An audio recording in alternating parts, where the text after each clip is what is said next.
Good evening. How's it going, everyone? We're going to talk about Star Trek 2009 again, finish our conversation with last time. It took a little bit longer than we thought it would because there's so much to unpack here in this film. And yes, there is. I thought we had a really good conversation, so I can't wait to finish it. And we will announce our next topic as well. Once more people filter in, I want to address last night. We have Teresa saying hi with the rose, and we've got Shane Nolan. He loves listening to this Star Trek stuff. But yeah, I just want to address what happened last night. And Matthew Birkland. Hail from Beirut, guys. Hail to you. Thanks for joining us. People will continue to filter in, as this time I'm actually live when I set up a stream that actually goes to YouTube. So yeah, I'll explain that once we get more people in the stream. How's it going for you today, Greg? Oh, pretty good. It's been a long day. I'm a little on the tired side, but because of yesterday, you fucked up your sleep schedule, didn't you? Yep. That always sucks. And then I had shit to do, so I didn't get a whole lot of sleep last night, and been up for a while. So yeah. Yeah, I woke up. Yeah, I woke up at a pretty decent hour, and I sat down right here and tried to work on the Corellia video, and I got quite a bit done. But the thing is, it's research. I got to keep researching, right?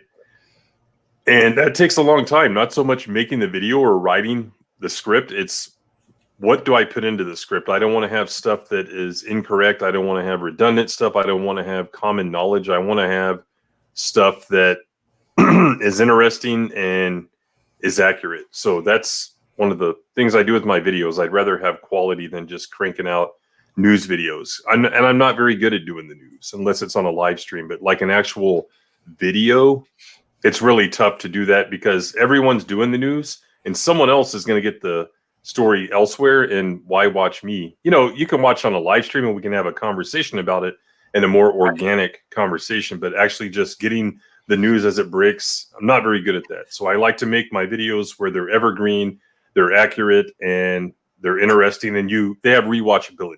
Let's put it that way. Yep. Yeah, and I think that's a better way to go, to be honest with you. And that's one thing that's kind of occurred over the years since The Last Jedi came out, and you got all these people starting up YouTube channels, which is great, cool. But you can only watch so many videos covering the same article from the same website. Yeah, that's true. Master of the TDS. Hello, can't stay long, but wanted to stop by and say hello. Well, hello. Thanks for stopping by. Yeah. Hello. And Blake's here. What's going on, Blake? So now that we have some people listening, and I'll mention this again. So what happened last night?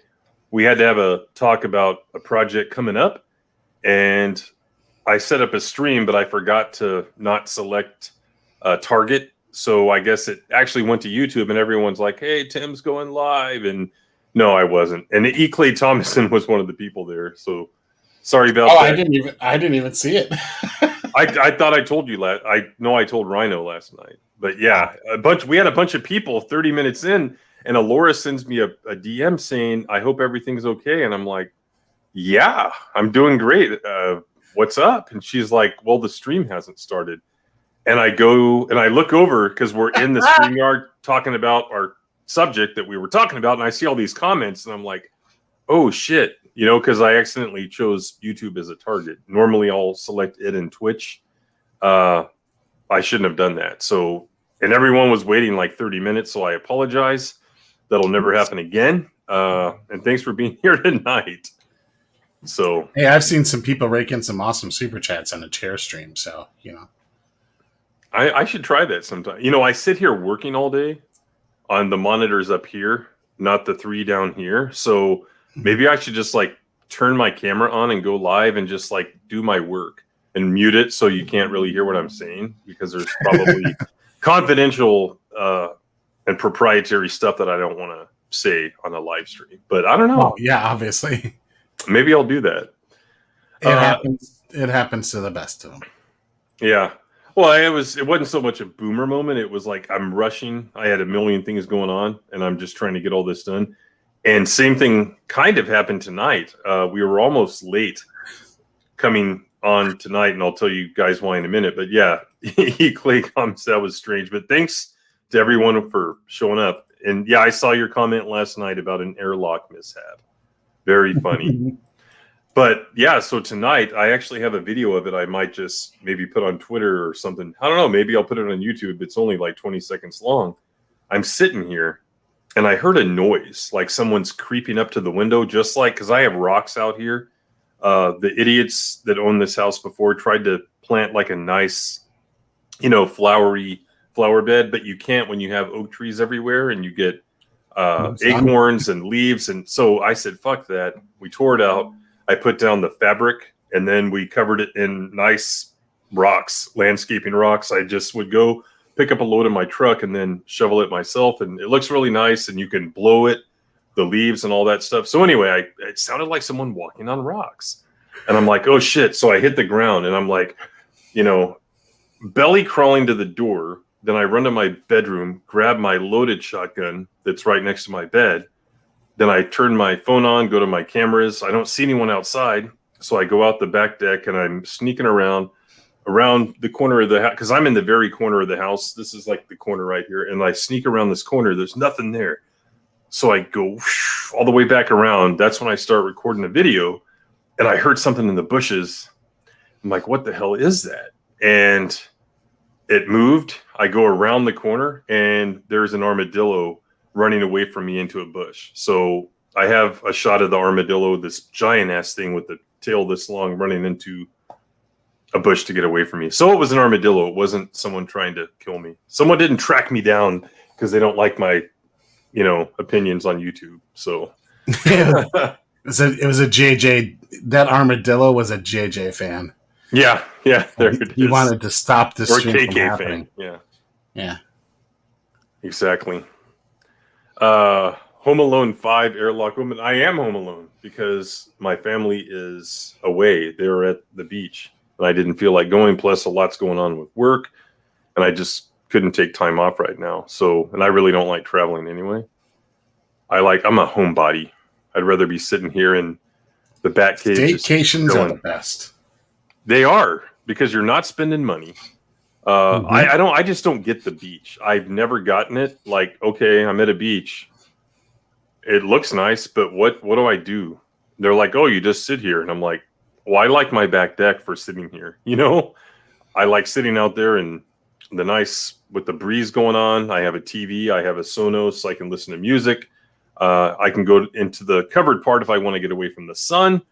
I like it. It's at my house. And when I'm done, I just come in through the sliding glass door and I can come back into the cool house if I want. So I don't have all the comforts of home, like a few steps away. No aggravating sand that gets everywhere.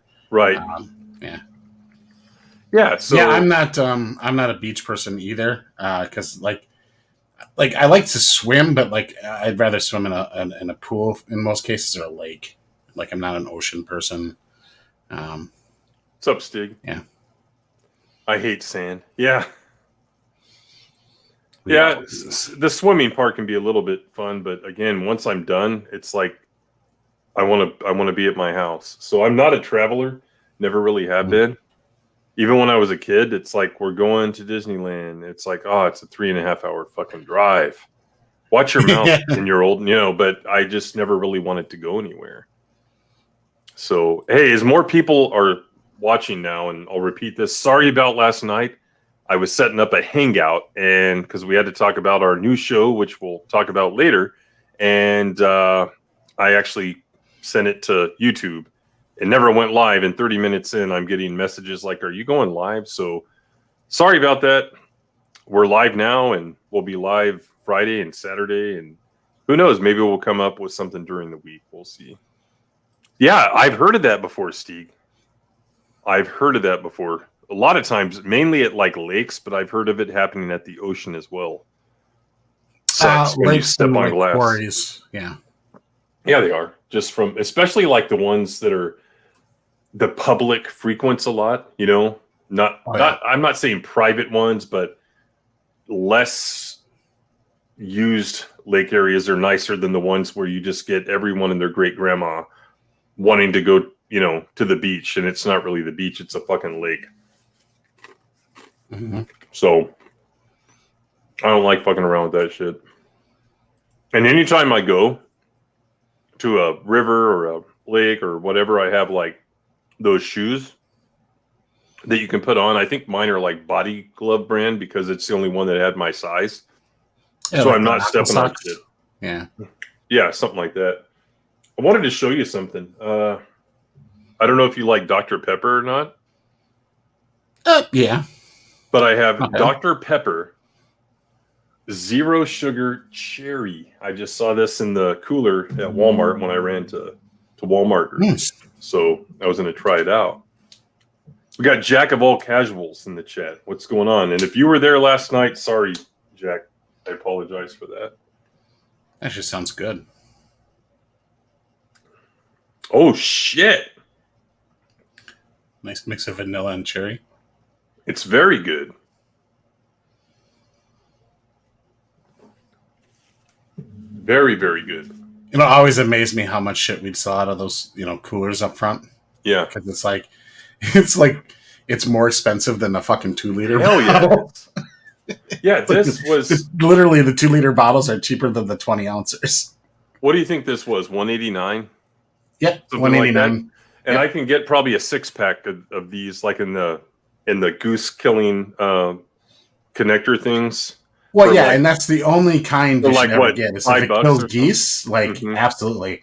I usually buy 2 liters, but if I get like the 6-packs because they're on sale or whatever, I like to throw those little plastic pieces out into the lawn because I'm thinking, maybe it'll kill a goose. Yeah, yeah. I hate birds. I hate anything that shits on my vehicles in my house and my deck. I need to clean my deck. Mm. Yeah, so Teresa's having wash your a deck, Predator stream this week. That's awesome. What now? I said, yes, wash your deck. It's filthy. Mm-hmm. It actually is right now because shit keeps falling from the fucking trees. I have like a 3-month stretch every year where nothing falls, whether it's leaves or the pollen stuff or acorns or whatever else. Or if you have a storm, you get the green leaves, and those suck because they stick, right? Yep. You got to wait for them to dry. Then your leaf blower can get them off. So that's the only bad thing about the deck. I constantly have to take care of it and clean it off. But yeah, thanks for showing up, everyone. We're going to get this going, and fuck Norris is in the house. What's going on? Sounds painful. It is painful. Thanks for making my night at work fly by. Yeah, no problem. We're going to get into this and see what else we can deconstruct and destroy. That's something everyone should do too, Jack, for sure. All right. Yes, so, it's highly recommended. Yes. Mm-hmm, Self-grooming is endorsed. It is. Let's get this going here. So we left off. We only have a few or more of these chapters. I assume they're like DVD or Blu-ray chapters or something left. Yep. That's what I assumed. Let's see. I think this is the one. Yes, it is. All right. So, sponsored by Manscaped. Yeah, and answer this question. Why does soda come in liters and not gallons? Well, that's a good question. Yeah, I like... But then you'd be like, I want a quart of Coke. Right. Yeah, that could work. I mean, give me a pint. Or they could just do like ounces, and then you could say, I need like 2 ounces of Coke, and you could get the cops called on you. Anyway, so we left off, and now I guess really, Kirk has found the Prime Spock is what they call him because he's from the Prime universe, not this alternate universe that was created when the Narada went back in time. And we've covered how stupid that is. Just to backtrack a little bit, this is after he got chased into him, basically, by a pointless creature because he had to have one of those in the movie. Right? Let's spend some time on this. What the fuck is this? Does JJ think that warp is now hyperspace? I don't know. He just wants, like, I think he has this compulsive need to just fill the screen with just a bunch of shit. Yeah. Like it just seems to be like a staple of his. Like it's just got to have a bunch of shit everywhere in there, and like there can't be just, oh, space is just too boring. We can't show star. We can't just show a star field. We got to put these like weird gas clouds and shit in there. I don't know. Well, you've seen shots like from the Clone Wars cartoon and stuff, and even like the Mandalorian, and I think the Disney trilogy, where it looks like they show hyperspace, and it kind of looks like this. And we've kind of seen it like in A New Hope when they're about to come out of hyperspace in front of the Death Star in the vicinity of the Death Star. You can kind of see them in the tunnel and stuff, but it didn't look like this, like it does in the Star Wars movies. So see, the tunnel was like a symmetrical design thing, though. That was like it looked like it was something made by man. Like these things. It's just like, oh, you're flying through a nebula or something. It just right. I don't know. Or it's just this weird tube, or I don't know what they're going for, because this is not a warp field effect here. No, it's not. It's just something that he or someone working for him, because you always have to question his level of involvement beyond someone asks him a question and then he says, "Yeah, do it," or something like that. But yeah, did they ever watch any of the shows or movies? That's my question. And if so, and they're doing this anyway, what are they have to explain what they're going for if they're going to try to create something new? And this is stupid. That's all I can say. It's just not Star Trek. The only thing I can the only thing I can think of that in any way closely resembles this is that scene from, it might be the motion picture, remember, with all the lines and all that shit when they go to warp? Well, yeah, when it's imbalanced, right? Yeah. That's the only thing I can think of, that's the motion picture where the engines aren't, the warp field isn't balanced, and it throws him into a wormhole, and he's up, Brenner. He's like, "Photon torpedoes, away!" They're like, "No, delay that phaser." Oh yeah, yeah, that weird sequence. But I mean, it had great Ilea, titty jiggling. So I mean, oh gosh, it did. So did it ever?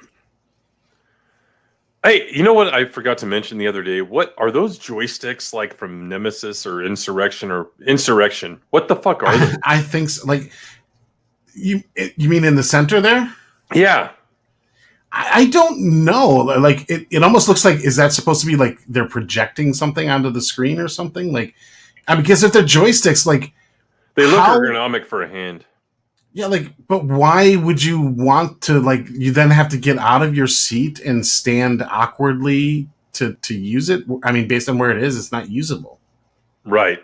Yeah, like, it's out of reach for either one of them. Unless you're standing in front of that screen and, like, leaning forward somehow.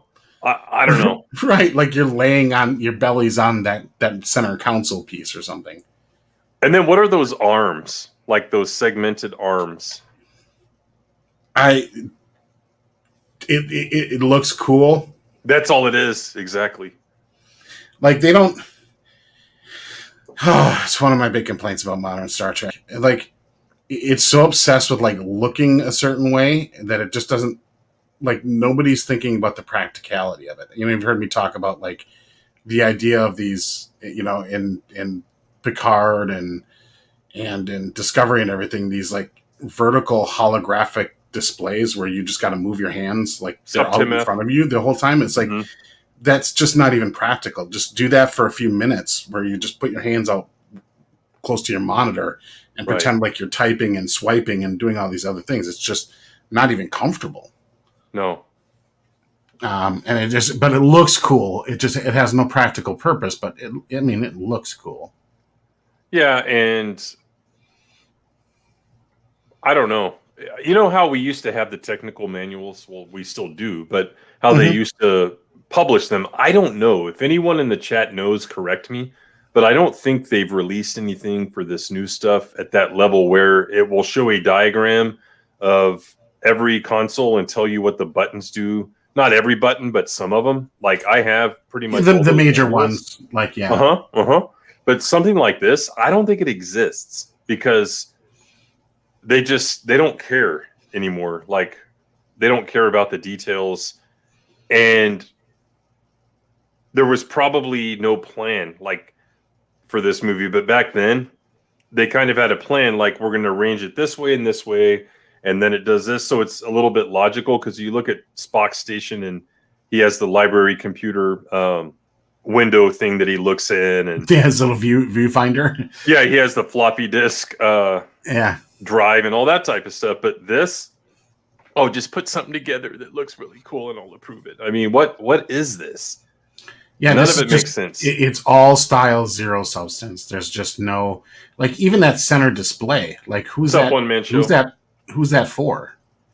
Because you see that they each have their own display there. Like Sulu's is on his right and Chekhov's is on his left, right? That's their display. What's the center console do? What they're going for there is, you've seen the center console in TOS, right? Like a pretty detailed picture of it. Yeah. That's what they're going for. Like that navigational compass thing. I don't like it. I'm just telling you that's what they're going for. Yeah, I don't know. It just doesn't look very practical. They're microphones. They're mic booms for or camera go on booms Twitch. For yeah. Oh, see, that's what those things in the middle are. Those are webcams. Yeah, those are 23rd century Logitechs. Mm-hmm. Yeah, so they're like the 3D. C72. They're the C72,000 Logitech webcams. 3D and those arms. Yeah, and those arms are microphone booms. It's just the microphone technology developed more so than the arm technology, and you just don't even see the microphones. I don't know why that didn't dawn on me because I got my boom right here. So it's we can now confirm that Chekhov and Sulu are like 23rd century Twitch thoughts. I want to welcome Mako to the stream. First time watching live. Hello, everyone. Thanks for being here. And hey, Mako. And tell a friend. And let us know where you came from, because I did post the link out there in several Facebook groups about an hour ago. But yeah, I don't know. To me, it doesn't make any sense. And then you have this thing on the left here.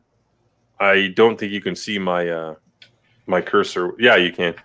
It has like the arrows. And if I remember correctly, like they push or something and they light up, if I'm remembering correctly. So that might be like the thruster control or some shit like that. I don't know. It's also like I've never liked just having buttons to control a ship anyway. I'm not saying give them a joystick, but you got to have something that is like, imagine having a car. You're not going to have like just a control panel with a bunch of buttons. I got to make a turn. Like you have to have something to control it. And I'm just need something maybe a little bit more analog, but I mean, this is a ship with like thousands of thrusters, so most of that's actually automated anyway. Well, yeah, I'm not saying analog. I'm just saying something I can use, and then and most cars are that way now too. It's not actually like the wheel isn't actually connected to the steering. Yeah, you're not mechanically turning anything. It's electronic. Mechanically correct. Yeah. So I've never liked that about Star Trek, and that's like one of the things I least like about Star Trek, and I'm, Star Trek fan for 40 years now, or if not longer. But this doesn't do it for me. At least the other one made more sense. This is just a bunch of smooth. It doesn't even look that high tech to me. It looks like my computer class in 8th grade. That's what it looks like. And that I think that's something that they actually like struggled with in these movies was like, okay, we have to make it TOS era technology, but we don't want it to look like TOS. So how do we do that? So we got to have it look modern or more modern, but not too modern. Mm-hmm. Because then people will be like, wait a minute, they didn't have that technology then, that kind of thing. I like you talked earlier about the technical manuals. I really want I want a technical manual that describes how and why the engine room changed so dramatically between the first and second movie. You mean between this and Into Darkness? Yeah. Okay. Oh, yeah, refit. All they got to do is say refit. They Waiting just for the refit hot like tub stream. the entire like bottom half of the ship got it and redone. I would watch that stream, Jack, on the bridge here if it had Uhura and it had what's her name, Alice Eve. She was supposed to be Carol Marcus, right? Carol Marcus, yeah. Yeah, if those two are in there, you get a little bit of salt and pepper going on. I'll watch that stream for sure. Yeah, that would be entertaining. It's good to have the contrast. I'd toss him a few tokens or whatever. Yeah, if you're gonna do the whole two chicks at the same time, then get two chicks that look completely different. That's my advice. What's up, Tim Possible? You have a little bit of contrast there. Anyway. Unless you're trying to go for like, oh, it's my twin sister and we're really naughty. Yeah, that'll work too. You got to mix it up a bit. There you go. And then I think he yells at him here, if I'm not mistaken, and says you shouldn't have done that and all that. He's being McCoy, basically. Yeah. Again, he's probably the best thing about this entire trilogy. Trilogy to date, I should say. I don't think we're going to get a fourth one. I don't think there's a chance in hell that we'll get a fourth one. But they can't afford to get the cast back. They made these JJ movies are unsustainable because Star Trek doesn't pull in an audience that justifies $150 million to $250 million budget movie. It just doesn't. Clay, I don't know if you purposefully spelled it that way, but that's hilarious. Greg would love to see that one. A Duras Sisters hot tub stream. Oh yeah, free the boob windows. Yeah. They're hot. The one of them is, I think. But anyway, so they're walking through the snow here, and they find this shed, whatever the hell it was, like this. Oh, this is outpost. This is a Starfleet outpost. Why you would need to put an outpost next to your major ally? Because this planet is close enough where Spock literally could see Vulcan get destroyed, right? And not just in the abstract, there's a star off or a light off in the distance that collapsed. He saw it close up. Why would you put an outpost? That would be like. Sup, John Beck? That would be having an outpost 50 yards away from a major naval base. Why would you do that? Okay, hold on. Yeah, you're exactly right. But hold on a minute. Did they film this in some kind of locker room that was on the studio? Look at that 21st century power box up there in the right corner and the conduit. Yeah, and the standard door, and you got the tile on the wall. This is totally filmed somewhere on the lot, in one of their locker rooms or. This is what they went. They went to the catering department's meat locker. Yeah. Mm-hmm. This is their walk-in freezer, actually. Is this? And this is supposed to be not just a Starfleet outpost, but they're close to Vulcan. And look at this right here. That's not high technology, folks. I'm sorry. That's a standard electrical box with that elbow conduit. That's stupid. This lazy. Whole thing, there's a lot to say about coming up but this base makes no sense that it's there. Oh, look at that! Yeah, it's a horn, a speaker, a loudspeaker. Yeah. Oh my gosh, that's fucking embarrassing. Just needs to look cold. And then this long sewer type hallway with low lighting. Yeah, and this gigantic hallway leads to what? Like, why would you build a base like that has like 2 people in it? Right. Because we only meet 2 people. This fucking thing, I just don't get Keister. this thing, huh? Keister is his name, I think. Keister, whatever the fuck, Some shit like that. Like, is it a pet? Is it essential? Is it a Starfleet officer? He's a like, member of Starfleet. Like, what the fuck is it? Like, Scotty never had like a pet toad. It's up to Helene. Well, yeah, and it's supposed to be like a funny thing, I guess. But I guess, yeah. What the fuck? But they act like he's. I can't explain it. Like he's a little dumb and a mute and all that stuff. But he does everything he's told, and he hangs out with Scotty. You know, because I think in the second movie they're at the bar and shit. Right, he's always with. They're always together. Mm-hmm. Like they're are they a couple? I don't get down from there. I think he's supposed to be an enlisted officer, if I'm not mistaken. You know, not really not an officer. Okay. So they find this control room. And again, do they ever explain why they're there? Like this outpost with 2 guys, you know? They explain left there. They explain why Scotty is there, was assigned there because he lost an admiral's puppy in a transporter experiment. Admiral Archer. So, yeah, he's being punished. So this is like, oh, you're getting like reassigned to like the Siberian outpost because you pissed off Ice Station Zebra.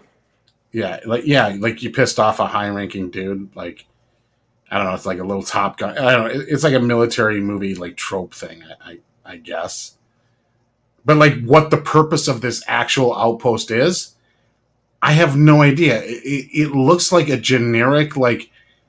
This is what you would see in like, oh, there are scientists out in Antarctica studying seismic activity or something. Yeah.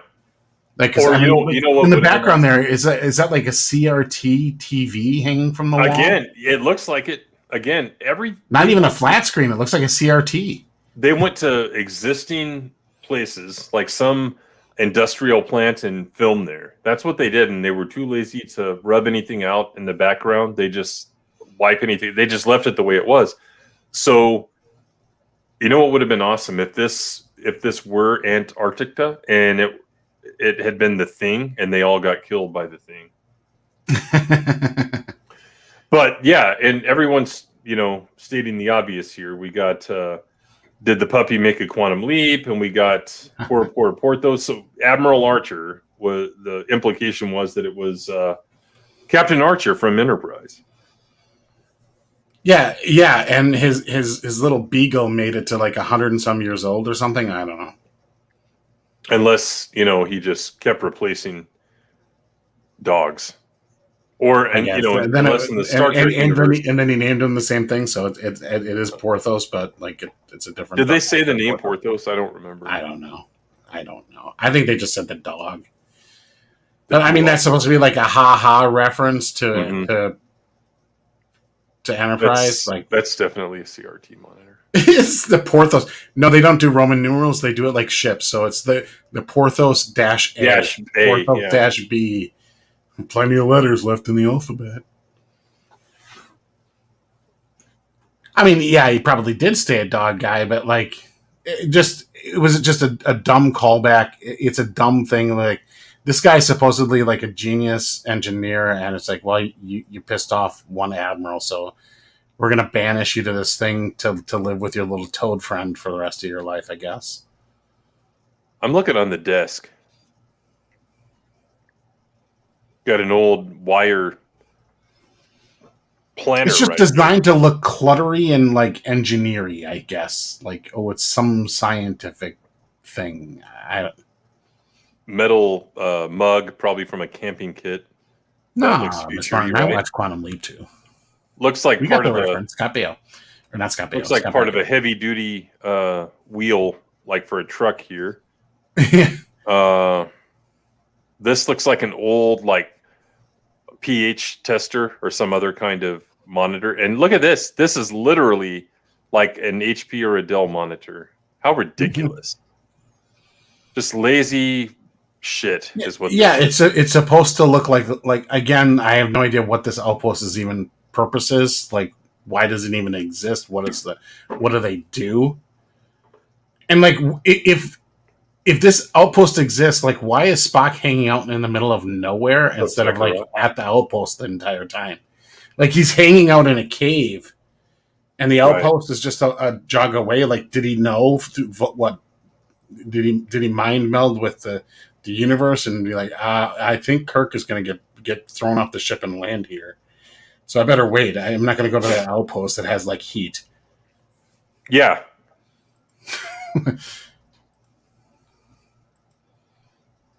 Makes no sense, and Spock wouldn't do that. So what winds up happening here is Spock bids them farewell, right? And Scotty offers to use this experimental transporter that can transport across what seems to be interstellar distances. Is that what you got out of this? Well, the big thing wasn't so much the distance. Well, it was a combination of distance and the fact that it was an equation to actually be able to beam aboard a ship while it's at warp. That too. So warp and distance. Yeah. So Scotty is the person that invented it, but I think in the movie, I want to say that Spock gives Scotty the formula, basically figuring, well, he invents it anyway. But I mean, here's another major glaring issue with the movie, and might as well get it out of the way here. Okay. Spock is not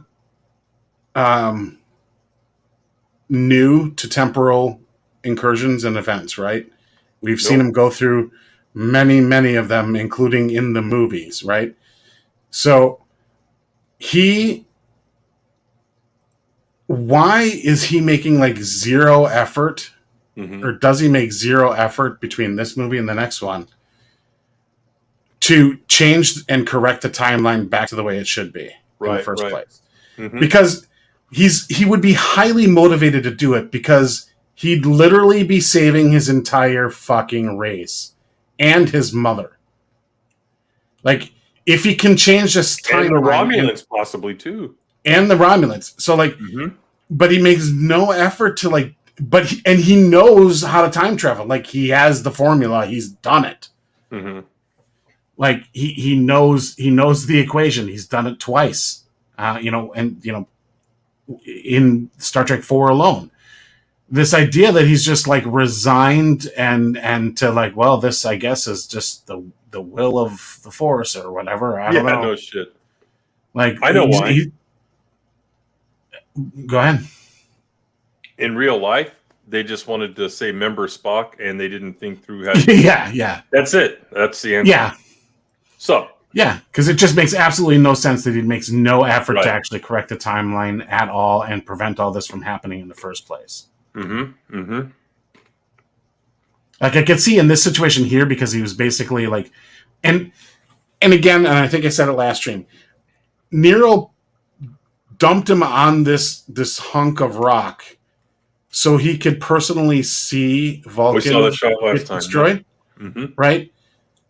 Why do that? Why not just keep him on the bridge where you could have him see it like firsthand from the bridge of his own ship? Yeah. Like, just handcuff the dudes, like tie him to a seat and put him in front of the view screen and be like, and then vaporize him. And then kill him when it's done. Like, like, why leave this gigantic loose thread out there? Because then, see, the idea is, right, Nero needs to go. He now wants to go and blow up Earth, because that's Spock's other home. But Spock doesn't get to witness that. He couldn't possibly witness it from where he's at. So if Nero's intent is to punish Spock by making him watch him destroy this planet, which is the only reason he wants to destroy the planets in the first place, right, is to a personal vendetta against Spock. He dumped Spock on this planet instead of just keeping him on the ship where he could witness it firsthand, and then doesn't pick Spock back up to go take him and like drop him on Mars so he could watch the same thing happen to Earth, or just keep him on the bridge. Like, none of it makes any sense. Mm-hmm. And it is just suddenly his entire life's mission to make Spock suffer is just abandoned, and he leaves Spock alone on this rock. Why? Because this is a man who's been waiting 20-some years for Spock to show up. He could have ended Vulcan damn near at any time as soon as his ship got fixed from his collision with Kirk's daddy's ship. Right? Mm-hmm. At any point after that, he could have destroyed Vulcan and Earth without Spock ever arriving. And then when Spock arrives to see that Vulcan's been destroyed, and then Nero could send him a intergalactic text message saying, "Ha ha," with a meme with Nelson from The Simpsons. Right. None of Nero's revenge plot holds up at all, and it's a fundamental driver of all the things that are happening in this movie, and it just doesn't hold up. It's a tropey Bond villain plot, is what it is.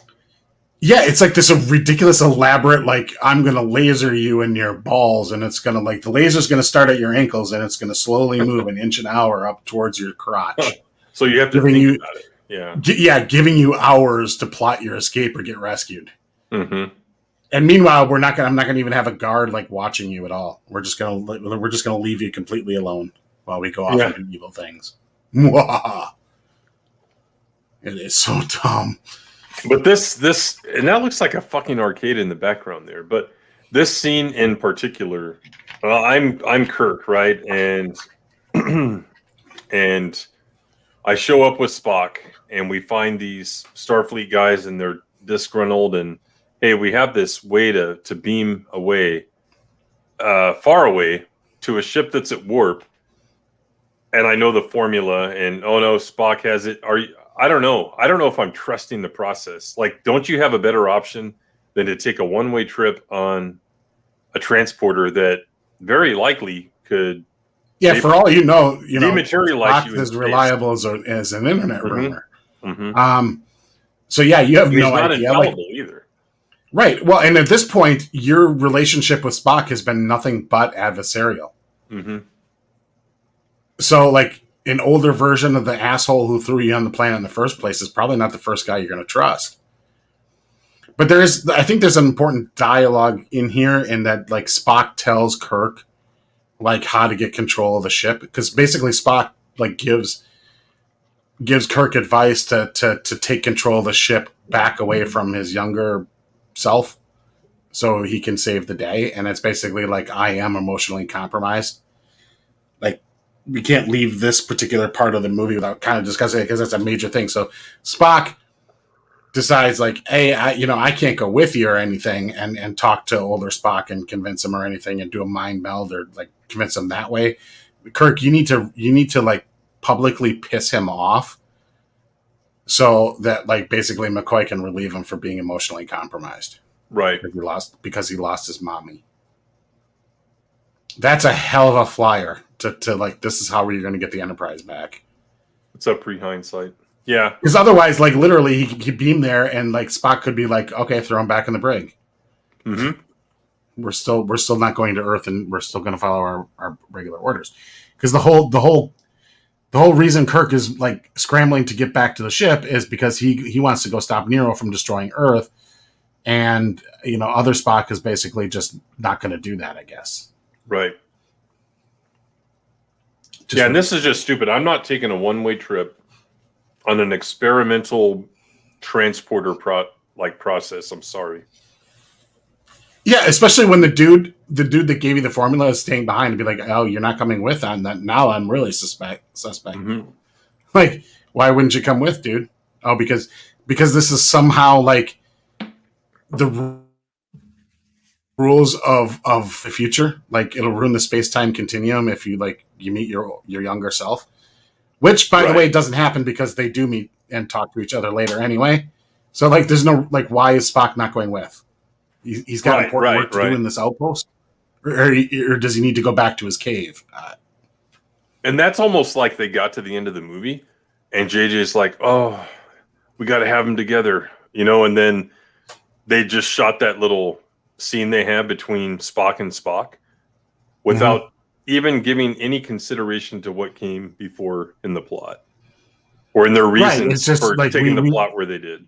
Yeah, we want to have them together because wouldn't that be neat?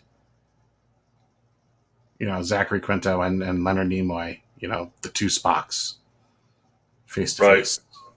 Right. So they beam away and he's like just watching, okay, with his coveralls on and yeah, that stupid fucking Toad. I hate that guy.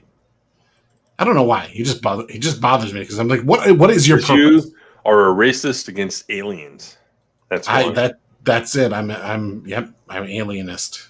Here we go again. There's another one. There's the hyperspace tunnel. All right. And then they materialize in the boiler room of the Enterprise.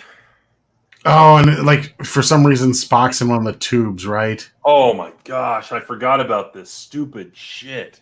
So they have which is about as useful and purposeful as the whole like animal chase scene that happened just a little like we need to have like a goofy like we need to have an action sequence, but a light action sequence. So we're gonna like Spock or like, oh, he's gonna materialize in one of the water tubes, and we're gonna do Willy Wonka, I guess. Greg, can you see the picture I'm looking at? No, I see. I got to share a different tab. I see 5 pictures. Let me share a different tab. But I want everyone in the chat to look at this picture I'm going to bring up and tell me if you know Star Trek, or even if you don't know Star Trek, is this Star Trek to you? With these, you go to Lowe's on a Saturday morning and get you some aluminum conduit, and you've got some... it looks like a big strainer here. It literally, because it's got holes in it. Look, you've got some steel I-beams, industrial strength spaghetti maker. Mm-hmm. Literally, they went to an industrial. Look at all these beams and conduits up here. They went to a plant somewhere and they filmed this. This is the laziest. This looks like a refinery or a brewery movie ever. It's either a refinery or a brewery. Mm-hmm. The way the entire engine room looks is just like this. Like I get you don't want it to look too futuristic like Next Generation and everything, but this is just way too steampunky. Like this I like that term. Mm-hmm. You mentioned that the other day. Now, this clear part right here, that's probably something they added, but you can tell this is an actual like pipe with the I'm just like let's look really hard. Is there like can we find like a wet floor sign anywhere or like no shit. And there's plenty of other pictures, but you can see these conduits up here at the very top, and they're literally just inside of a plant somewhere, and it's sad. Oh, there's not enough brass for it to be steampunk. You get the idea. Yeah, you get the idea. The USS Grog, a brewery. It doesn't fit the aesthetic at all. It's very streamlined, minimal visual complexity. Extra large erector set. Yeah, that's kind of what it looks like. Like you want one of those. It looks like the Enterprise is run on Steam. It's Steam based or something like. Mm-hmm. I mean, really, do you see them pumping plasma through those things or running their? Well, no, because we see them pump water. They're pumping water. Yeah, because as we'll show here, look who's in there. It's Scotty. So we have a transporter gag. Ha ha ha ha ha. Yeah, it's almost like they couldn't do a holodeck gag, so they had to do transporter gags. Why? Wouldn't it look? Let's say you have water in there for some purpose that you superheat it, but it's not. Well, then he's dead. Then he's dead. Yeah, he's not dead though. He's just going for a swim. Is this the beginning of the process before it gets to the superheater? Yeah, this is. I guess the Enterprise's engines are water cooled. Someone explain to us what this system does with water, with these huge, what are they, about a meter in diameter pipes? Like what They're what is? huge. Yeah. Oh, maybe it's like the actual water, the water supply for the people to drink and stuff, and plumbing. Well, that's not the dark water line. So that's like the fresh water. That's the freshwater line, and that is quite a lot of water capacity for a ship of a couple hundred people. I don't know if Jack is making a joke or not, but that's the only thing it could be. Like, people take a dump and piss, and it goes through some kind of reclamation process, and then this is where it goes out, and then it goes into a tank so they can use it again. That's the only theory I have on what it has nothing to do with the engines, because that makes no sense. Well, right. Okay, so if it's the water reclamation system for the ship, and because we don't really ever see toilets in Star Trek, but that yeah. I mean that's a hell of a capacity for hauling a turd away. Mm-hmm. They have no modern technology to break down that matter. Right. It's for the internal water park. Yes. Deck 8 has Noah's Ark on it. Right. Because that's why the Enterprise is bigger in these movies. Right, because it has to fit a fully themed water park. Mm-hmm. For this is the pump that supplies the water slides with all the water. It must be JJ Abrams' erectile dysfunction set. Yeah. Yeah, why would you use a fluid as the molecular base material for replicators, though? Instead of just like a matter stream, or just like bricks of carbon or something, mm-hmm. Something that you wouldn't leak, you could just literally stack. Right. Either way, whatever. It was just so they could do the gag, and so it would look like this, because they wanted the Enterprise engine area to aesthetically look like a refinery or a brewery. And second, they could go to some site and shoot it with minimal cost. They probably had to buy the ship. Right. Yeah. Oh, yeah. Thing. And then 3, it doesn't.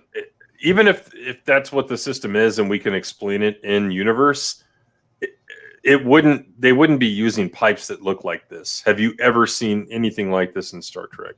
They'd have some kind of pipe that's this big around, and it would be like a super high pressure that would move the same amount of water as you see here, and only have like a 5-inch diameter or something like that. So this, either way, any way you cut it, none of this makes sense. And you look at the wheel up there on the left. It's a boiler system. The entire environmental control system is based on the boiler. Yeah, right. There's every deck has those little baseboard heating units that warm the ship up in space. Right. Yeah, it doesn't fit. None of this engineering area fits. This is just, it's cheap. I'm trying to read this right here. Something reactant. Inert reactant, I think it's. So, yeah, this is supposed to be part of, the actual system, not just like some kind of sewage system. Look at this wheel up here. I mean, yeah. I don't know.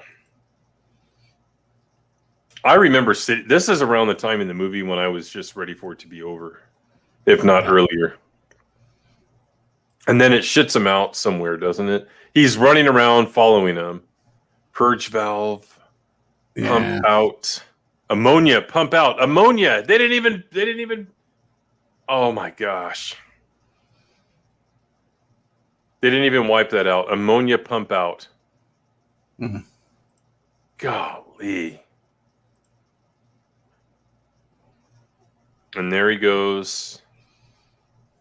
What the fuck are these hanging here? Looks like some kind of shafts that are just hanging.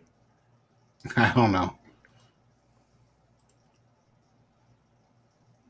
And then there's the emergency hatch release valve in case you accidentally beam inside of there and you're getting washed through the tube, right? That's what the Right. emergency hatch is for. Well, or, that's where you go in there. So some lucky guy every week has got to go clean the tubes out because those glasses get fogged. That glass tube gets foggy. So they put somebody in there with and they have this gigantic cloth and they wipe all the glass down from the inside, and that's how they get in and out. I've got it. I know why they have that emergency release thing. Let me go back to it. The reason they have it is because Scotty beamed a beagle into the tube, and since they didn't have the emergency hatch release valve, the dog couldn't get out, and the dog drowned and died. So after then that, Archer mandated that every ship get retrofitted. You have to have it in every single one of them. Yeah, Archer is in charge of Starfleet OSHA. Mm-hmm. That's his assignment. Yeah, OSHA. OSHA, the reactive, not proactive organization that doesn't take any responsibility for not having had some kind of regulation that prevents an accident. They just come up with it after the fact for something that's highly unlikely ever to happen again, instead of like trying to think of what could happen in the future, just like any other government organization. And we're continuing to watch his ass get washed through this. Because this whole gag runs for a little bit here. He's chasing him around, trying to read this stuff. I really can't see it.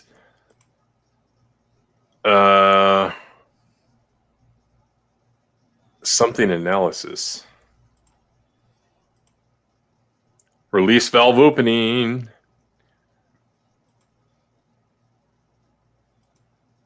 And there he goes. Hardy har har. Yeah.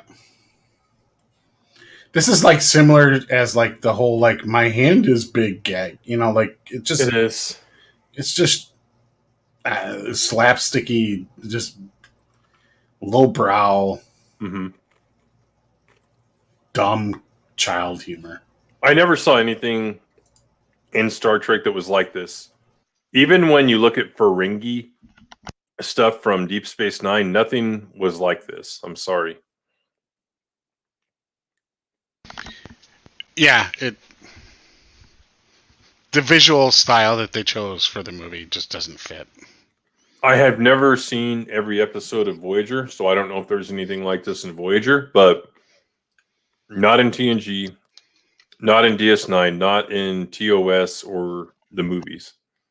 It's just, well, maybe Star Trek V might have had something equally stupid, but not like it. And then, of course, on the security screen, they see them, and he's pissed off. And they're running through. Now they're on like this. They're in the plant from Batman '89, running around through this. What the fuck do you call that? That like system with stairs and all that, like a. Kind of like at the top of an arena, like a catwalk type thing. Mm-hmm. They're running around all these catwalks and tanks. I wish I could read that yellow sticker right there. I probably could if I had the DVD and I could pause it and get a better pause than they did. Oh, how many fucking pipes? How do you keep track of all those pipes?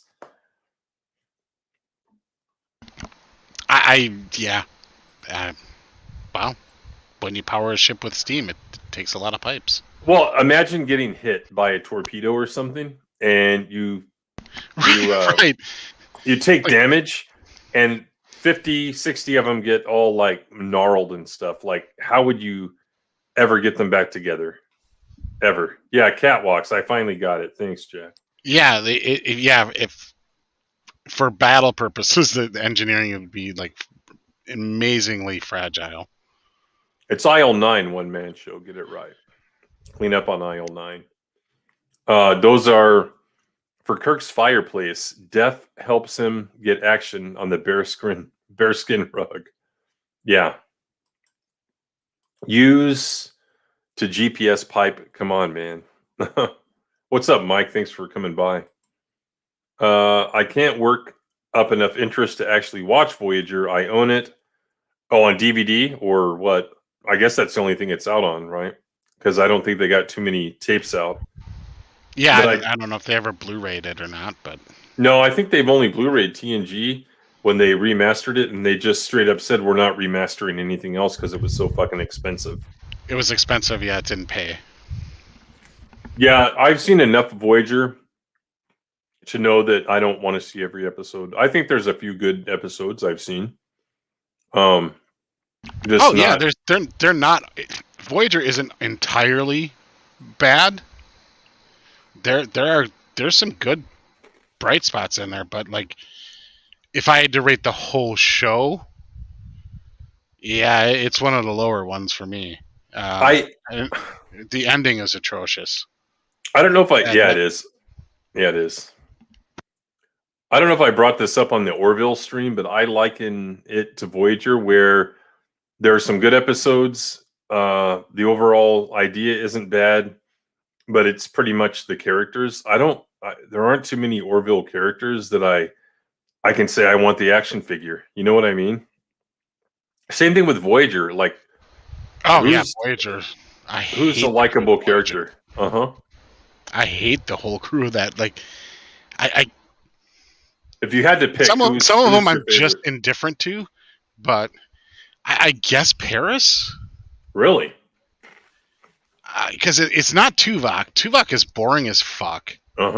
He's token Spock. I mean, let's be real. And he wants you, Timon. He's so boring as a character. B'Elanna is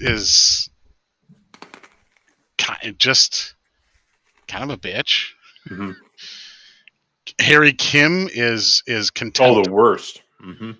He's one of the worst characters. One of the worst bridge characters in all of Star Trek, I think. Mm-hmm. There's nothing, like, there's no part of him that anybody should want to aspire to be. Mm-mm. If they want to, like, enlist in Starfleet. This is like the opposite of what you want in an officer. Yep. Yeah. And then, I can't stand Chakotay Bin Laden. No.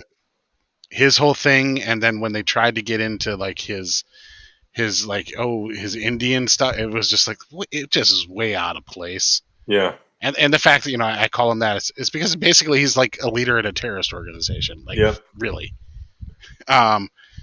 So, like, did not like his character. He hated being on the show. You could see it. Mm-hmm. I guess Janeway was mostly okay. I couldn't stand her. Like, I didn't think she was terrible. Yeah. But I didn't like, she's not anywhere near my list of top captains for sure. She's bottom of the list. Who else am I missing? The Doctor, annoying as fuck. Neelix, the chef dude, annoying as fuck. Mm-hmm. Like, the characters are just really 7 of 9 annoying to me. 7 of 9 was nice to look at, but what a kind of a dumb character. Mm-hmm. Again, it was like, okay, we're going to do a mix again of Spock, mm-hmm. right? She's cold emotionally, and she's got to warm up to her human side. It's just like, oh my god, been there, done that, like 10 times over in Star Trek already. And then first season you had Kes. Yeah, nobody liked Kes either. No. Mm-mm.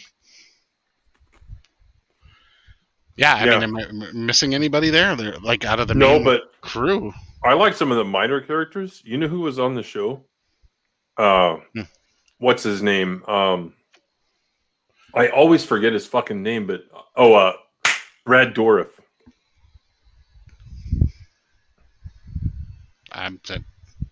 You know who Brad Dourif is, right? No. For example, he was Grima the Wormtongue in Lord of the Rings. He always does like really weird and horror type roles. Okay. Yeah, he played a psychopath, like he always does. So that was a pretty good character. Yeah, he played a murderer. Yep. That's what Shane's saying. Not a bad character, but yeah, all the main characters. This is like the crew that I don't want. I'm sorry. Oh, you should watch Lower Decks and STD once. Well, you I take don't consider Voyager that in a Star second. Trek, though. What I would have done is I would have. We're out in the Delta Quadrant. Janeway has total power, right? I would have waited a few months and saw how much my crew sucks. Then I would have like started randomly promoting junior officers. Like, you know, we're going to give you a go at first officer, and you're going to be the new science officer, and you're going to be the new ops commander, and shit like that. That's what I would have done. Yeah, it kind of worked out. Like nobody had to get reassigned. It was like everybody was a good fit. I think they should have like, based on the premise and how they set up the show, like the Maquis and Starfleet people shouldn't have like really been coexisting very well for like 3 seasons.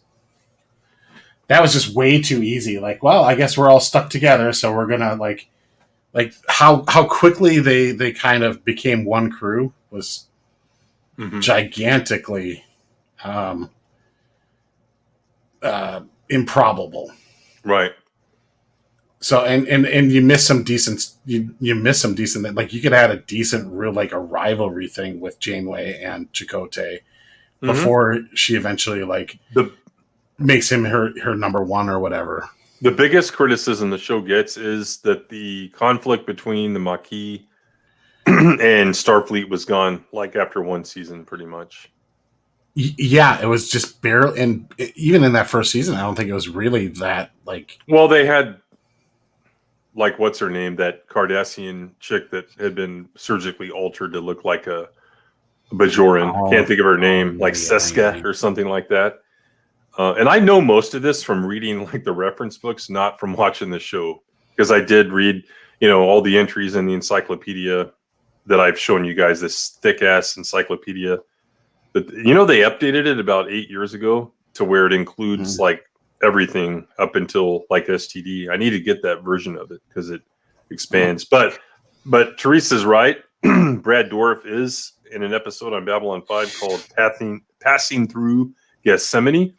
And that's an episode that people say, if you want to watch a standalone episode just to get into the show and not get spoiled on anything, then try that episode. The one I recommend is the one with Michael York called what is the name of that one? I can't think of that one, but the one with Michael York, because it's kind of a standalone one, but it does connect to some other stuff, and you can kind of get the feel for the characters in the show. But yeah, really good episode she's talking about here, like a good science fiction concept episode. That's the great thing about Babylon 5. They can tell an arc story, but it's not like to be continued and next week. It's like every episode is a story in and of itself. Now, in the 4th season, you get some that are like back to back, but pretty much 90% of the episodes are just, you can watch the episode and it has a story that gets resolved. Yeah. Even though they may end it with like something like, oh, we just found this out, and what does that mean? You know what I mean? Yeah. For me, especially with like the science fiction shows, if the beginning of every episode has to start off with previously, that's it. You know, on previously on this show, and then they have to do like a couple minute recap of the previous episode, like, nah. Thanks, Shane. Like on occasion, that's fine, but right. Yeah, it's like every single one. It's like, well, Jesus. Yeah, they're like in the when you're binge watching a show later on streaming, and I know they didn't design it this way, but like that's super irritating because it's just like I just watched the episode. I don't need to recap of it. Fuck off. I know. In the 4th season, it even now. They do it on the Star Trek show, and it's like it was the episode came out a week ago, man. Like I get it if you're doing like a cliffhanger from the end of one season to the beginning of another, but like it just happened. Like you just aired the episode 7 days ago. What is this previously? Right. Like you're just padding your runtime because your show's shit. Right. But in the 4th season of Babylon 5, there's probably a stretch of about 5 or 6 where it is kind of back to back, but even then there's like a mission that they start and they either complete or fail at. So it's not like, oh, it ends like with them in the middle of something, which a lot of these new shows do, because everyone tries to do an arc now and they fucking fail at it. Yeah, that's the thing, is like you can tell a good TV show that way. It's just they're using it now, especially with streaming, as a crutch to not plan out and develop their characters before they go to screen, and just kind of like go through it as it is. And the other thing is like these shows, they have such a luxury because they're all put together all at once. And, you know, back in the day when Star Trek was in its prime on TV, right? You know, end of TNG, beginning of you know, you were in the middle of the run for Deep Space Nine, then you had Voyager, right? They weren't like, they didn't shoot the entire season and then air it later. Like they were shooting episodes as other episodes were airing, and producing 26 in a season. Yep. Right now, these people, these shows, and they can't get 10 or 12, and that's like a big thing, and they have to shoot it all together, and it's actually less cohesive, right, than when they were doing it like one episode at a time. Yeah, Mike it's says just amazing.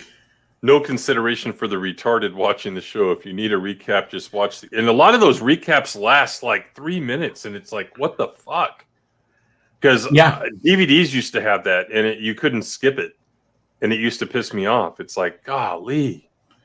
Yeah, well, and what they did, especially like I think in Picard, Picard was really guilty of this, was they needed it in Picard because they would drop entire characters for several episodes, and then they'd be in the current one. So the previously wasn't even what happened in the previous episode. It's like things that happened several episodes ago, and it's like, oh yeah, the sissy warrior nun character, that guy. So we need to go kind of remind people who that guy is, because he's actually going to be in this episode now. We wrote him out of the show for like a couple. Now he's back. So now the recap, you could tell previously on on Picard, and it would show like the Romulan warrior nun sissy boy with his sword and a universe full of particle weapons. He's been gone, so you need to go back and tell stories. And you're like, oh well, now I know he's going to be in this episode and have some role, because they went back 3 episodes ago to pick up where we left them off. It's like, I've noticed that. It's still fucking lazy. So Kirk and Scotty are brought before Spock, and again they have another fight, and look at that.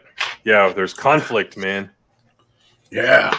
Never happened in the prime timeline. I don't even want to call it that, because I don't consider that. Yeah, because they're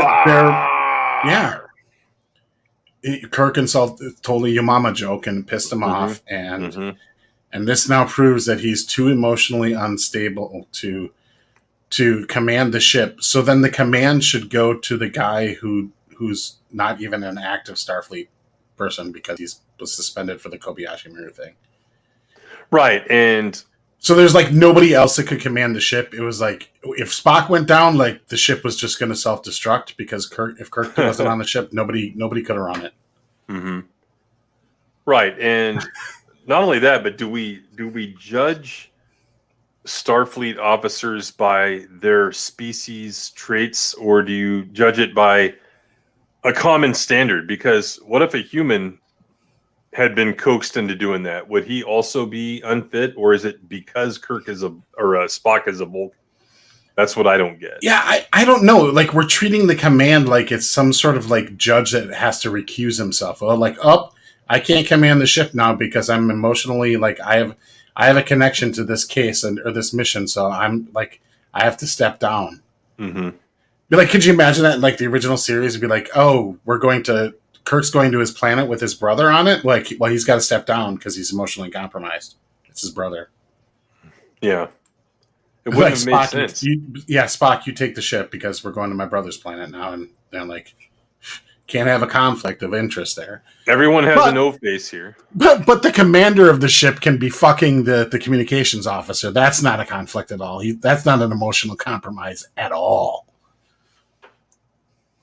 Everyone has an O face here. I remember this shot from like one of the promotional images. Right, and I think they're trying to like do a callback to like when Spock was on the magic plant thorns thing, where Kirk had to like piss him off in order to get him to snap out of it. Right. It just doesn't work here though, because the whole idea is like he doesn't really snap out of it. He's just like, well, I can't command the ship because I had a tantrum. Yeah, Anyway, so you take again, over. Emotional Spock. Like, I don't get how. What's his name's incursion, Nero's incursion, with Kirk's daddy's ship changed Spock's development. Mm-hmm. Like, I know there's such a thing as like the butterfly effect, but like, so why did it change Spock's childhood that Kirk's dad's ship encountered Nero and got destroyed? Right. That doesn't make any sense to me, like, at all. And it's not just the fact that he's an emotional Vulcan in the middle of a romantic relationship with Uhura. It's like his entire career path is completely different. He's an instructor at Starfleet that wrote the Kobayashi Maru. Like, how did Nero's entry into the timeline cause that change? Challenge accepted. The ship got destroyed, and there was someone on the ship that was going to be Spock's babysitter. Spock's baby's future babysitter was on that ship. And without Spock's Nana and babysitter, he had a different one that was just much more of a hippie, and therefore he became an emotional adult Vulcan. Well, I was going to say they what the hell is that alien in the background there? They were it looks like Mac and Me. Have you ever seen that movie? I'm familiar with it. I don't know if I've seen it. Yeah, it looks like Mac and Me. I don't know. It looks like a really shitty like Mount Calamari. Yeah, there you go. But okay, someone was on the ship, right? And they were going to transfer to Starfleet Academy and take the position that Spock had. But since the position was open, he saw it on a job opening and he applied for it. He got it, and then he designed that test and went down that path. Now, I don't like that, but I could see how it could. I mean, I guess you could write that, but like, boy, that's what are the odds? Yeah. By the way, the odds that it would work out that way, and like somebody else wouldn't apply and then have gotten the position, like, yeah. You can see a different angle of those things that were on the console, and you can see a similar, or two of them black ones up here. I don't know what those red things are. It's like they're lights or something. Yeah, that's the trigger on the joystick. I don't know. I'm gonna have to see if there's some kind of diagram or technical manual for this stuff, just out of curiosity. So this scene goes on so long too. And what the hell is this? You're back in the transporter.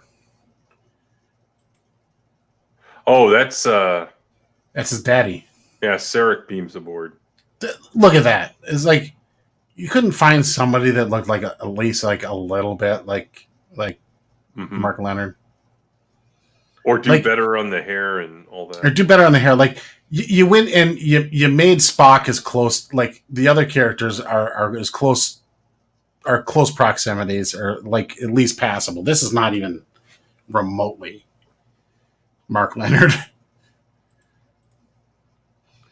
What are you doing, stepbrother?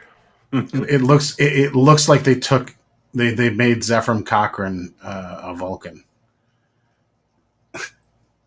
Yeah, that's true. Yeah, it does. Doesn't it? Yeah. Yeah. That's what happened. So Zephram, you know how he is. He had a threesome with a couple Vulcan chicks, and they couldn't get out, and this is the descendant. And then he killed the real Sarek and took his spot. Okay. Butterfly effect, man. Yeah. So is he the one that tells him he has to stand down? Is that what is? Am I remembering that correctly? God, I don't remember. Daddy, what do I do? I don't even remember what's going on here. Like I'm drawing a blank. If Shane were here, he would remember. What's going on, Nerdporeal Lifeform? Hey.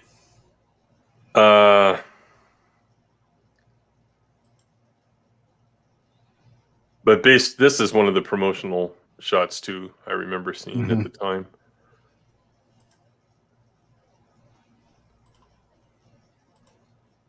Yeah, I think that's what happens here because he has this solemn look on his face, like like Daddy gave him the pep talk or whatever, and so now he's gonna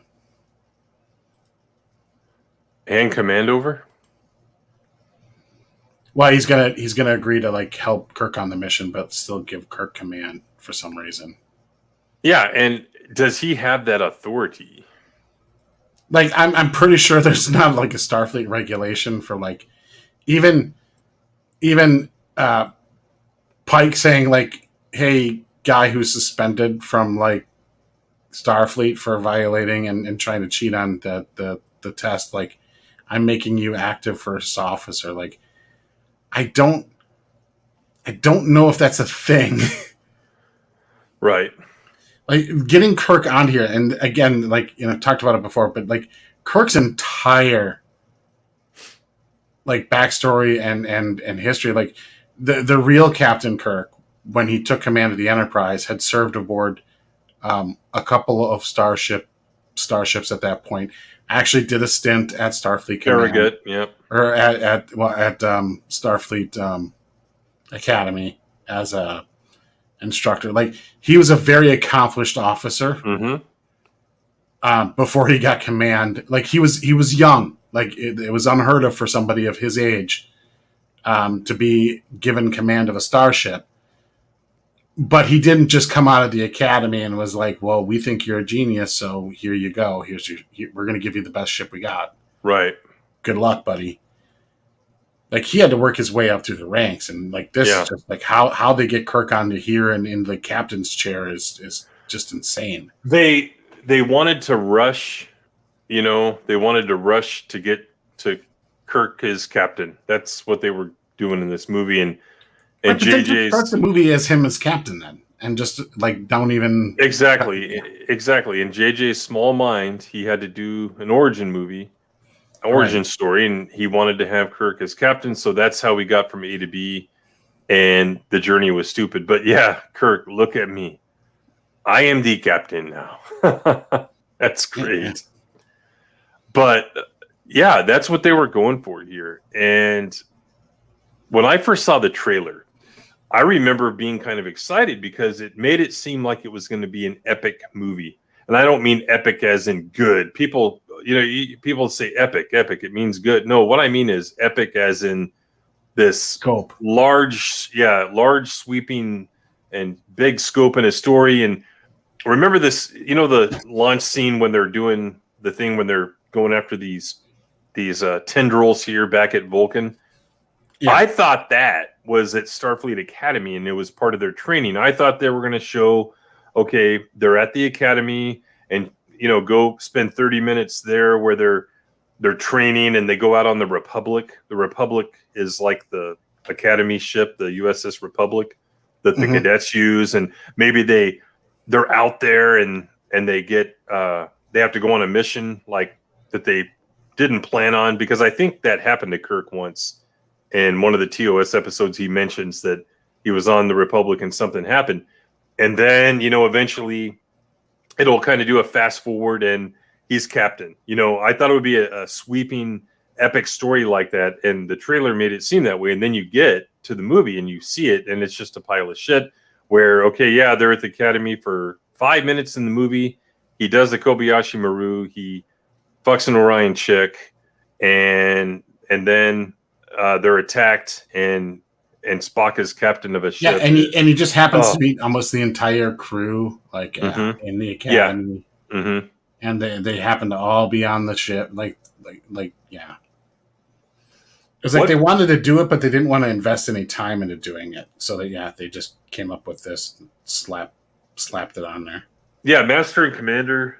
If you haven't seen it, great movie. And there's a rumor. I don't know if it's confirmed.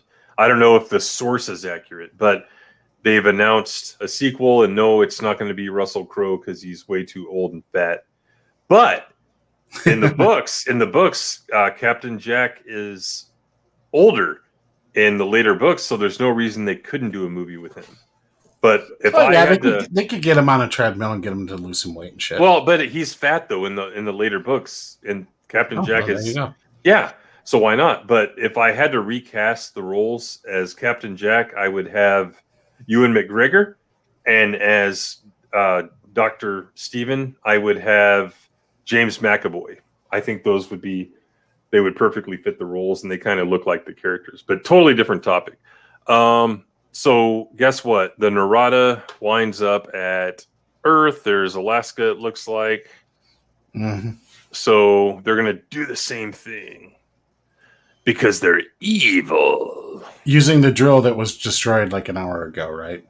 Well, they must have more than one. They had an extra drill head. They might have 50 on that stupid thing with all the. Yeah, that's why they have all those spikes and shit. Each little spiky has its own little big dick drill head. Yeah, because you go into a system and you park your ship in the middle of the star system, and you just hit every asteroid all at the same time, because these things have unlimited length. Apparently, they go for light years. Yeah, in every direction. The dumbest fucking technology. Because it's a future ship. Mm-hmm. So Yep. Borg tech, it regenerates over time. Yeah, that's probably how the ship got repaired from the original. I'm sure that's how they justified it. Yeah. Mm-hmm. We'll have to read the Countdown comic, right? We'll have to read the Countdown comic. What's up, Trey? Thanks for swinging by, pal. Is Master and Commander like Horatio Hornblower? Sort of. Yeah, it is. There are several naval Age of Sail series that are similar to each other, but in my opinion, the Master and Commander, it's actually the Aubrey Maturin series, because Master and Commander isn't until the 10th book. And what Master and Commander means is, it means back then, as part of the title, you would be the Master and Commander of a vessel, meaning you're basically the captain of the vessel. So he wasn't even a proper captain until like the 3rd book, I believe. He was only a commander in the 1st and 2nd books. Actually, no, he got the rank in the 2nd book. Post captain is the name of it, but he was only commander in the 1st book. So really, you should call it the Aubrey Maturin series. But yeah, it's adventure, but lots and lots of personal drama. The 2nd book is half like action adventure, and half like a romance novel, and actually good romance novel, not like garbage and stuff. And a lot of it's on land, but really good book series, but very heavy reading, because Patrick O'Brian wrote it in the language of the time. And it's almost like if you were reading a book in 1800 or 1810, whichever year the book happens to take place, because it takes place over a series of about 15 years, and they're in the War of 1812 and shit like that. But yeah, check it out. Good book series, and the movie is amazing. Really good adventure and action movie with lots of drama, and it kind of makes you feel good inside at the end. So definitely check it out. And that's what Roddenberry and a lot of these sci-fi writers based their stuff on, were the old swashbuckling books and characters and stuff. If you listen to Nicholas Meyer in like the behind the scenes or interviews for Star Trek 2, like that's what he was going with. He specifically mentioned, like, Star Trek. Oh, it's Horatio Hornblower in space. Yep. And like you could see, like, and that's how he approached how the battles would work out. In classic Star Trek movies, it's very naval. It's very, the type of combat. It's not pew pew shit everywhere. Right. And then one man show, would McAvoy learn to play the violin? Well, actually, Russell Crowe did, and Paul Bettany learned to play the cello or upright bass, whatever the hell it was he played. So yeah, they actually learned how to do it. Now, when you watch the scenes when they're playing, I don't think the audio is what they're using, but what you hear is what they recorded, I think, off camera somewhere. So really interesting. I'm also not sponsored by Babylon 5, Blake. So this is a random comment. Wrath of Khan is a masterpiece. Well, I mentioned Nicholas Meyer, so. Oh yeah, but you were saying that the other day too. So your Nerdporeal Lifeform is your sock account. It is not. I figured you out. If it was, he's doing my name honor when he says things like that. Going back to this, somebody said, like, why not just like throw the red matter in the sun? There's like a million things with this red matter thing. Like, tie the container to a rock and throw it out the airlock. Mm-hmm. Like, there's so many. Like, I still don't understand why you need to drill into the center of the planet in order to make this work. Mm-hmm. Like, literally, you could set it on the surface, and wouldn't it kind of have the same effect? Like, so if you put a black hole in the center of a planet, it'll destroy it. Also, I'm pretty sure if you put a black hole on the surface of the planet, it'll destroy it.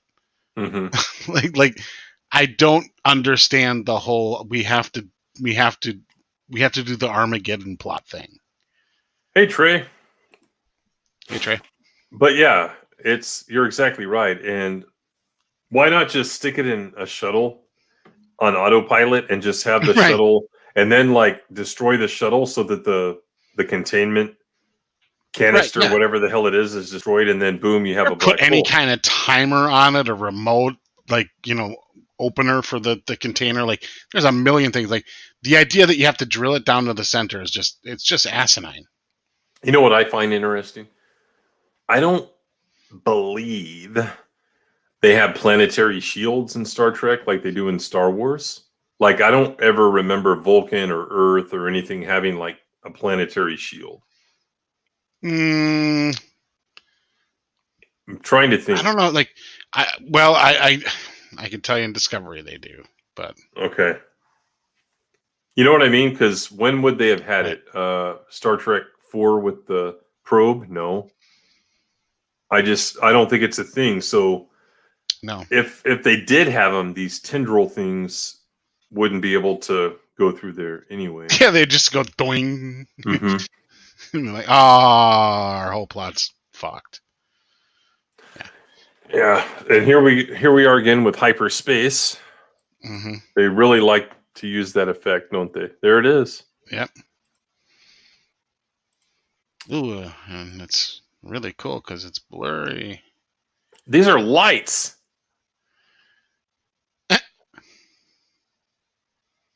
It's literally probably a desk lamp that you can buy like at it's an IKEA desk lamp. Kia, or what's that one expensive furniture place called?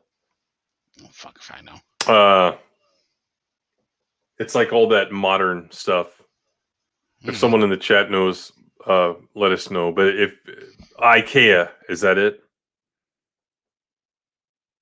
IKEA, IKEA. Yeah, no clue, dude.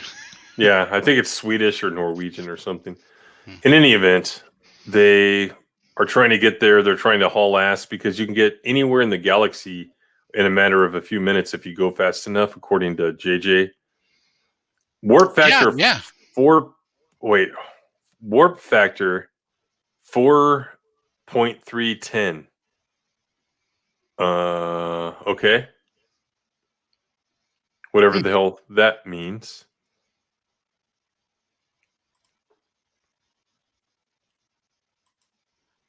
Sulu.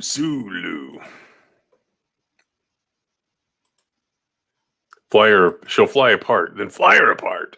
Yeah, gotta do that. Got this weird. Suddenly instated as the engineer because the other engineer retired or something. You see that? You see what he's wearing on his ear there? Yeah. Actually, the whole thing. I used to have one of those at work. It's a Plantronics wireless headset for your Cisco phone. I had that exact model I had. Oh, And it's actually it's not for the left ear, it's ambidextrous. You can pull that little part out going that way and stick it in the hole on the other side and then wear it on that ear. And then that tube is, he has it over his eye, but it's supposed to go to your mouth, obviously. And that's like the mic pickup. Yeah, so that's what that is. It's a 20-year-old piece of technology. Hooray. Wow, kudos to the prop master for this movie. Mm-hmm. I got rid of it because I had to get over the ear headset so I can't hear other people when I'm at the office. So, and here they come with their belts. This was just so much buildup. Like, all right, we got to get there. And oh, here we go. Let's take a look at this really quick. That looks nice. And they get some little smoochies. You know, look at that. That's love right there, guys. Yeah, totally. And then look at this shot. What is up with this shot? This angled shot, like the cameraman is drunk or he's an amputee and he, you know, his prosthetic. He's like leaning. He's leaning one direction. His prosthetic is a foot too short or something. What the hell are these shots from JJ? It's so stupid. That's his style. He likes to just turn the camera for some And reason. then reflections. That's a neat trick.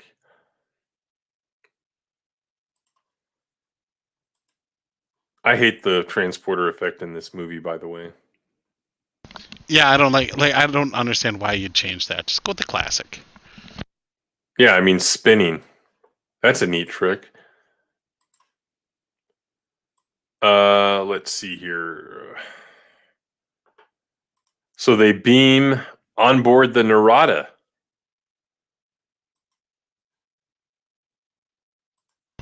Yeah, the super claw ship doesn't have shield, apparently. They had belts on. But guess what? They don't have anything else on. They don't have any kind of armor or anything that would help them in a battle, anything that would help them to do some sneaking aboard this ship. They just beam over in whatever they had on. Maybe it was a time sensitive mission and that's why they couldn't put anything on, you know? They didn't have time to go change.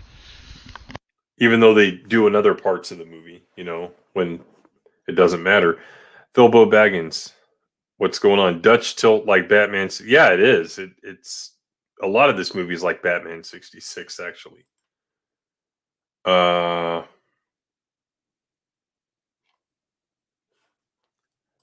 Let's see.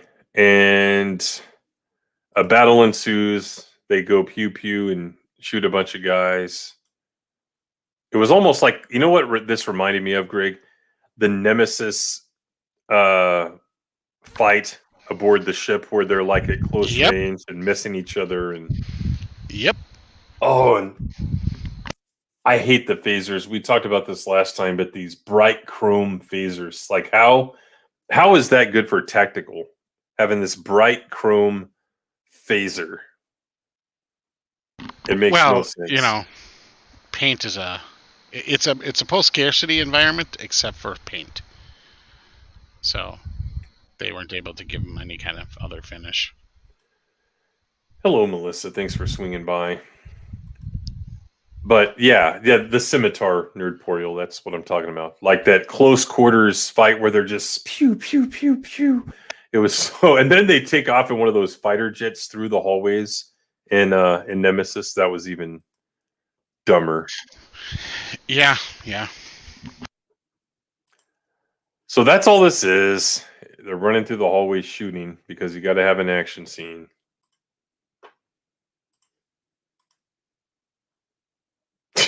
That shot right there.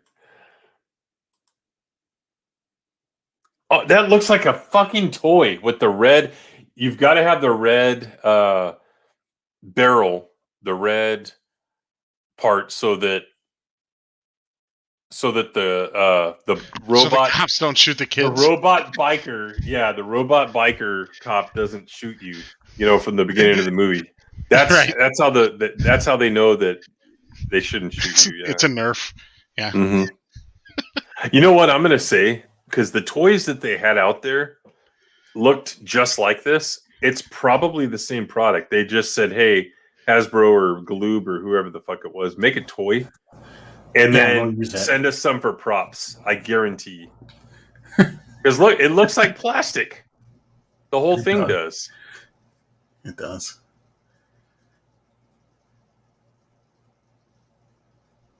They don't really know how to do phaser fights, hand-to-hand phaser fights in Star Trek anymore.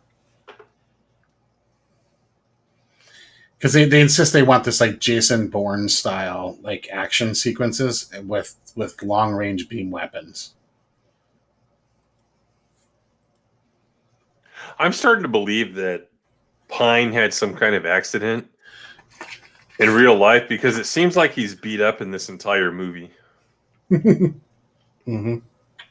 It's from MIB, the Noisy Cricket. Yeah. Mm-hmm.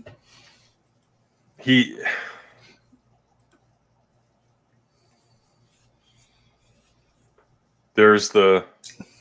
Wait, so who's in this landing party on the ship again? It's just Kirk and Spock. That's it. The two top guys are the ones to go. Mm-hmm. Not anyone that's qualified and trained to be a tactical Starfleet officer. Why can't you beam over like 80 guys? Mm-hmm. Like you say, well, the transporter only holds 6 people. Well, just keep beaming them over until they're all there. Like, I don't understand. I don't understand that. Like, a boarding party can only consist of like a couple people because it needs to be conspicuous, and then they get there and they start blasting everything. These scenes right here are like typical JJ scenes. Get a bunch of extras, suit them up, and then just have them like run and look worried. And look up at the sky and be like, oh no. Yeah. Oh no! Meanwhile, like there's nothing on the planet that's capable of like going and like shooting the big fucking drill head. Yeah, so I mentioned the shield. Not a shuttle, not a cannon, like orbital defense platform. Right. Something. Well, like even if you don't have an orbital defense, like there's like, don't you have a bunch of shuttlecraft or something? Like, or ships. Starfleet headquarters, you got to have some at least small ships to be able to go like, hey, we need to go take that thing out, like Independence Day style or something. Yeah, like it's just like like Starfleet has less military assets on Earth than like fucking the third world country does today. Yeah, absolutely. Then this beam. I don't know even, is it a plasma beam? I don't really recall, but I don't know. I don't know. It doesn't even register with me. It doesn't even make any sense. So, damn, that's a nice. Well, it's just well, I mean, it's just interesting. Like, of all the holes to drill on Earth, you choose San Francisco Bay. Is where you're going to end up drilling the hole. Yeah, during Pride Month, guys, really. Yeah.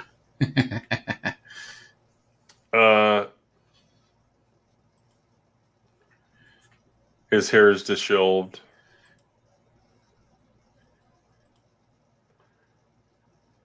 What is this? This is where they're stealing, I think, the shuttle to escape. No, that's the thing. That's what is the name of Spock's ship? The jellyfish. Jellyfish. That's it. Yeah. So they found the jellyfish, and guess who gets to pilot it? Oh yeah. I remember now. Yeah. I hate that ship. Mm-hmm. Because the ship is like, oh, I recognize you as Spock. Like there's like the ship has like it can be like, wow, Spock, you look younger, but I guess it's you. Yeah. It's just really dumb AI. Yeah, it's like it's the AI that runs the Imperial Computer Network. Yeah. Like, oh, do you have a nose? Okay, you have full access. Are your ears Long as you have- pointed? As long as you have a nose and eyeballs, like you're good. You now have admin access to the entire Imperial Network. Oh man, that whole sequence. God, I would that sequence in The Mandalorian just had me absolutely flabbergasted. I was beside myself, like yelling at the computer monitor, like, "Are you serious? Like, just like anybody with the face?" It's been, our thoughts on that are well documented. Yeah, we won't get into it. Oh my gosh. There's the plastic. That's literally the toy that I saw at Toys R Us. It is not metal. It's plastic. What a shit show. I thought they already killed his ass. Yeah, no. That's like the second in command. Yeah, generic henchman one. Yeah. Actually, even Nero's generic henchman. Yeah. He's his own henchman. This was just so anticlimactic, I remember, in the theater. Like, what the fuck? Like, hurry up and end is what I was thinking. I know what's going to happen. So Spock is using the jellyfish to destroy... Yeah, okay. Yeah. He was going to... He was going to use it to contain the blast. Mm. Yeah, now Nero's got his hands. He likes getting choked. Kirk, you know how he is. Yeah, he likes his asphyxiation. Asphyxia. Mm-hmm. Yeah. All right, I didn't do a new tab, so I got to keep backing up here. Chapter 13. Spock destroys the drill. Oh. So he takes the jellyfish down, and what do they beam him off or something? Or do you not know what happens? I don't remember. Either way, like, why do you need the jellyfish to do it? Yeah, like fire a torpedo from the Enterprise. Like, I don't know. Like, I guess if the jellyfish can destroy it, like, why can't the Enterprise? Right. Because it's from the future. Oh, right. So the jellyfish has better weapons on it than the Enterprise because it's from the future. Okay, yeah.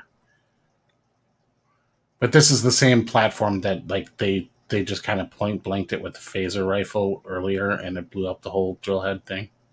Yeah. So this right here is where... This is where Nero was alone in his quarters, and he was watching some Vulcan and Orion chicks getting it on with each other, and he's like, "Oh, mama, oh, he blew one." Mama. Yeah, this is where he blew one. But yeah, this right here is where Spock is doing his thing, and oh, shocker! It gets destroyed and crashes into the ocean. So, that's going to open up a whole different can of worms in a minute here. Oh, it's just so boring. One-man show. Borg tech is that's like your thing with everything. As long as there's a Borg tech involved, they've adapted. Anything can happen. The jellyfish has saved key bindings. Yeah.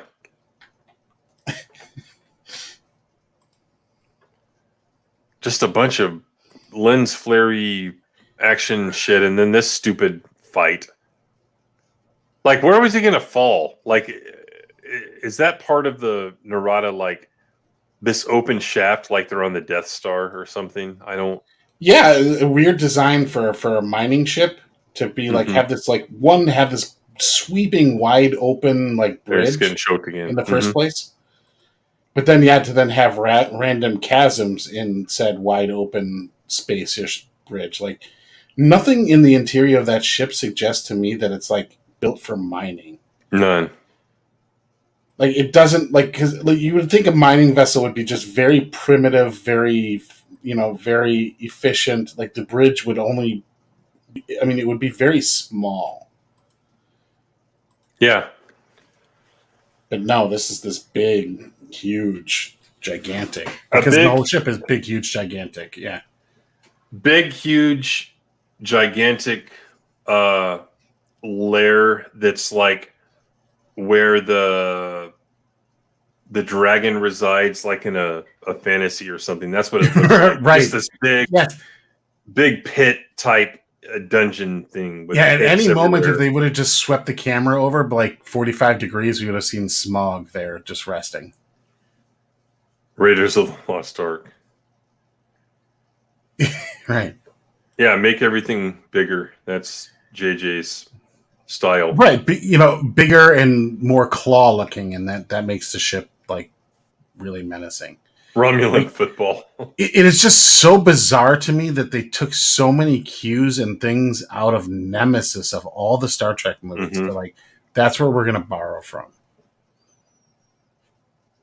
Now the Enterprise wants to fire. Yeah. Thanks for getting in the game. Fire everything! Well, yes, because now that the drill's destroyed, now Nero's just like, well, fuck the Enterprise then. Yeah. Should have just destroyed it to begin with if you had the means. Right. You dumbass.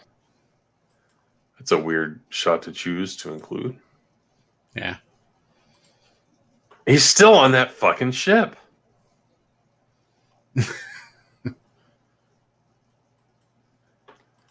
How do they? I couldn't help but notice your pain. Let's see here. It literally looks like the god right there. Right. And there's a scene coming up. Let me see if this is it. Oh, that's right. They've just kept Pike there alive for. Yep. reason. They were rescuing Pike. Yep, they found him.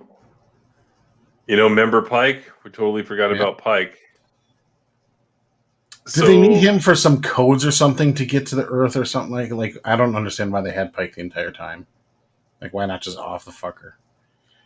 You know what? It's not because you value life, because you're like destroying planets and shit. But I don't think they're that smart, Greg. I don't think they would have thought about that. They're just villains that want to keep people up. There it is. What is this called again? Red matter? Red matter, yep. Yeah.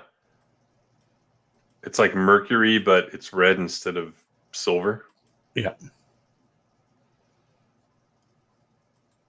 So they do the droplets and up. It's a black hole. I'm trying to find the shot I'm thinking of here. That's right. They use the red matter to get rid of Nero's ship, right? Yeah, because I think they could have rescued him. And Kirk says like fire or something like that. Do you remember that? Like, I remember a lot of people were saying it was out of character for him that he didn't like try to rescue them. Yeah, it kind of do like again the Kirk and Krug thing, like give me your hand. Yeah, someone in the chat told me what the line was. It was something like he just callously says like shoot him or let him die or some shit like that. Let him have it. I don't remember. But I remember a lot of people were like, yeah, that's kind of like what people think of Kirk, but that's probably not what he really would have done.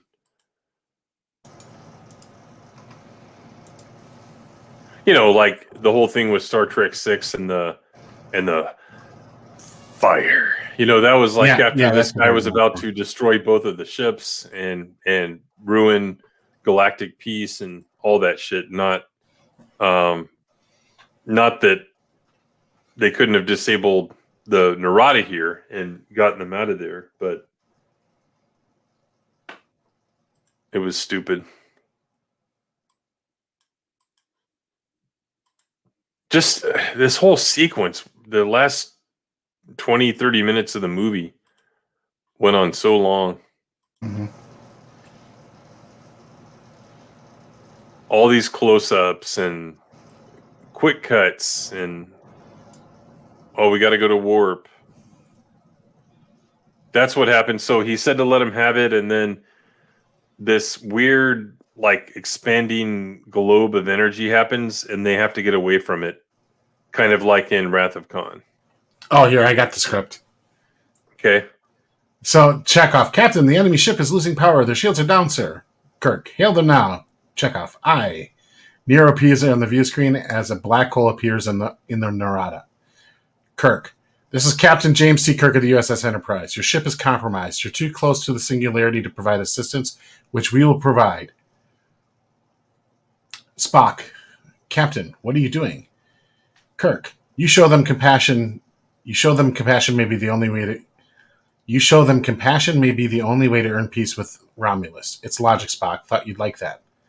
Spock, no, not really. Not this time. So it's Spock that's just kind of like, hey, you shouldn't help him. Fuck that guy.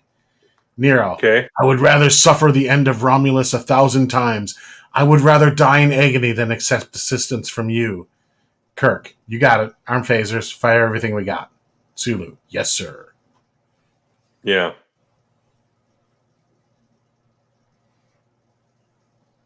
Yeah, I don't know. That just...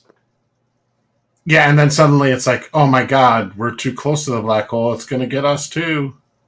Yeah. Yeah. It never ends. Like, every time you think that, okay, the bad guys are done, we got to come up with some other tense moment, and there they are right here. This shot's stupid. You can barely even see the ship.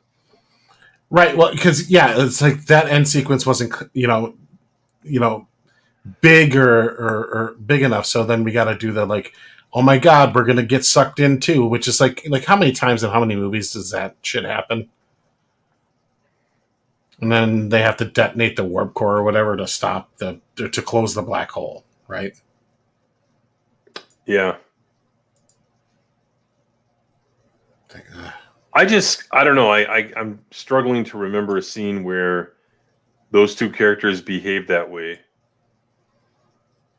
What, Kirk and Spock?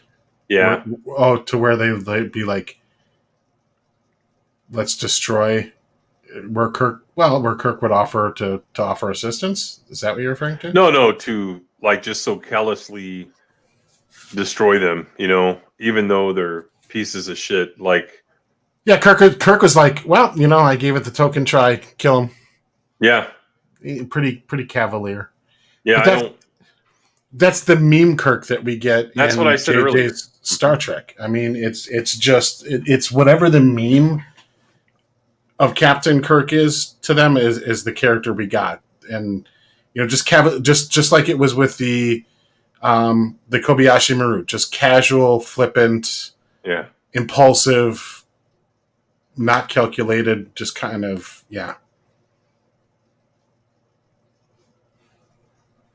Yeah, I'm sitting here trying to think of a scene, and again, you go back to the destruction of Ching's bird of prey in Star Trek 6, but they were like 2 shots away from being destroyed, and the torpedo was ready to go, and he just and the dude was taunting him the whole fucking time as well. Mm-hmm. Yeah, I'm as constant as the Northern Star, and all that kind of stuff. Cry havoc. Yeah, he was doing that Shakespeare taunt the entire time too, which you see Kirk was just like, yeah, fire, let's get that fucker. No shit. Oh, but my favorite part is actually when Sulu says, "Target that explosion and fire." Fire, and then it's back to Kirk. Next shot, yeah, fire. And that's just one of those moments where you're like, yeah. Mm-hmm. Great, and they ended it. It was over. It wasn't like, oh no, another bird of prey pops in or some shit. But like no, they had to beam. I mean, they did have to beam down and stop the assassination attempt after that. So I mean, there was some more action in the thing, but like not of that scale. Right. Like the ship was safe at this point. Right. I love that ground sequence too when they're kind of pushing their way through the crowd. Mm-hmm. Out of my way! Out of my way! Okay, so we got Earth here, back at Starfleet Academy. Mm-hmm. back at Starfleet Academy, and this is where they meet. And this scene, like, totally dumb.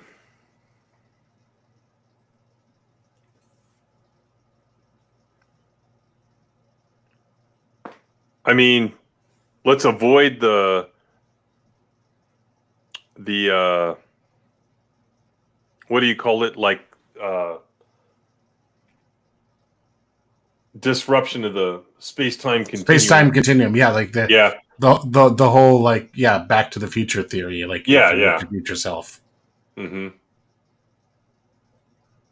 But let's do it anyway, because it would be a crime not to have the two Spocks seeing each other, right? Right, and the whole thing is like Spock, real Spock was basically just like, well, there's so few of us left, we can't ignore each other. Mm-hmm. Oh, and then, oh, God, yes, I'm reading the script and I remember. And so Spock's like, well, then why didn't you come aboard the ship? Which is a fair question, because we asked that same thing. And Spock answers is like, because you needed each other. I could not deprive you of the revelation that all that you could accomplish together. Of a friendship that would define you both in ways you cannot yet realize. Right. And it's like, so let me get this right, Spock. Like, you risked the entire destruction of Earth, so your younger counterpart and the younger Kirk would become friends, like you did with real Kirk.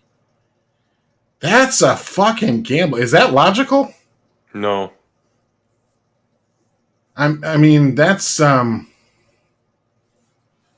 It's very cheesy, is what it is. Number one, it isn't logical, but it's cheesy. Just like,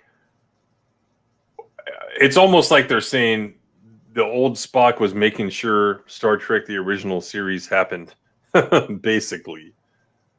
Like, you guys had to be together, or TOS wouldn't have happened. Right. Yeah. I mean, I'm reading the rest of this conversation, and it's like, okay, so like, Spock, how did you persuade him to keep your secret? He's referring to Kirk. Spock Prime, he inferred that universe-ending paradox would ensue, and should he break his promise. So, and then younger Spock, you lied. And older Spock, I implied, Spock, a gamble. An act of faith. One I hope that you will repeat in the future at Starfleet. And then Spock's like, well, I should, given how few Vulcans are left, I should resign and help rebuild the Vulcan race. And then Spock's like, well, don't worry, I got it. You can be in two places at once. I'll do that while you do that. You stay in Starfleet. What? Yeah. Here's the actual line. Spock, in the face of young Spock, in the face of extinction, it is only logical I resign my Starfleet commission and help rebuild our race. Spock Prime, and yet you can be in two places at once. I urge you to remain in Starfleet. I have already located a suitable planet on which to establish a Vulcan colony. Spock, in this case, do yourself a favor. Put aside logic. Do what feels right. Since my customary farewell would appear oddly self-serving, I shall simply say good luck. And that's the end of the scene. So basically, he's like, well, no, you stay in Starfleet because, like, I got this over here. Because Spock's going to go get his fuck on, man. Yeah. It's like, hey, stay in school, Spock. I'll take care of the Vulcan race. And this is where Spock does absolutely nothing to reverse any of the damage or fix the timeline and restore his planet. He just chills out. He just chills out on this Vulcan colony for a while. Makes a smaller cameo in the next movie, and that's about it. Oh yeah, I forgot about that too. And yeah, where he has to tell his younger self again about Spock, about Khan. We'll get to that. But he's back on trial. Yeah. Is that a state of California flag? It sure is. Well, sure, because it's in Starfleet headquarters is in who San cares? Francisco. Sure, yeah. Yeah, well, it's nice to see that the Republic lasted. Like, they still have a Republican system of government and stuff like that. Right. which is kind of basically how the Federation is structured. Mm-hmm. It's good to see that it's not like a socialist flag. Right. It's like You know. a big, a closed fist in the air or some shit like that. Yeah, one man show is right. Quasi-retirement, time to enjoy the benefits. Friends with benefits. Boom. My name is Matt, and I'm a ginger red matter. Mm-hmm. With the two whales. Yeah, remember the whales? Yeah. How did so does the probe, like, are we going to do, like, if they do a fourth one, can they do the probe movie again? Since, like, there you go. None of that happened. And in this altered timeline where it's skewed off from when nothing would have stopped the probe, Kirk right? stand, nothing would have stopped the probe, and humpback whales are currently extinct on Earth as of this moment. We got two probes. Yeah. We got the motion pic. We got V'ger, and then we have. We got a V'ger come, and then we got. They could do bigger. They could have a battle between V'ger and the whale probe, and then the winner goes to take on Earth. Mm-hmm.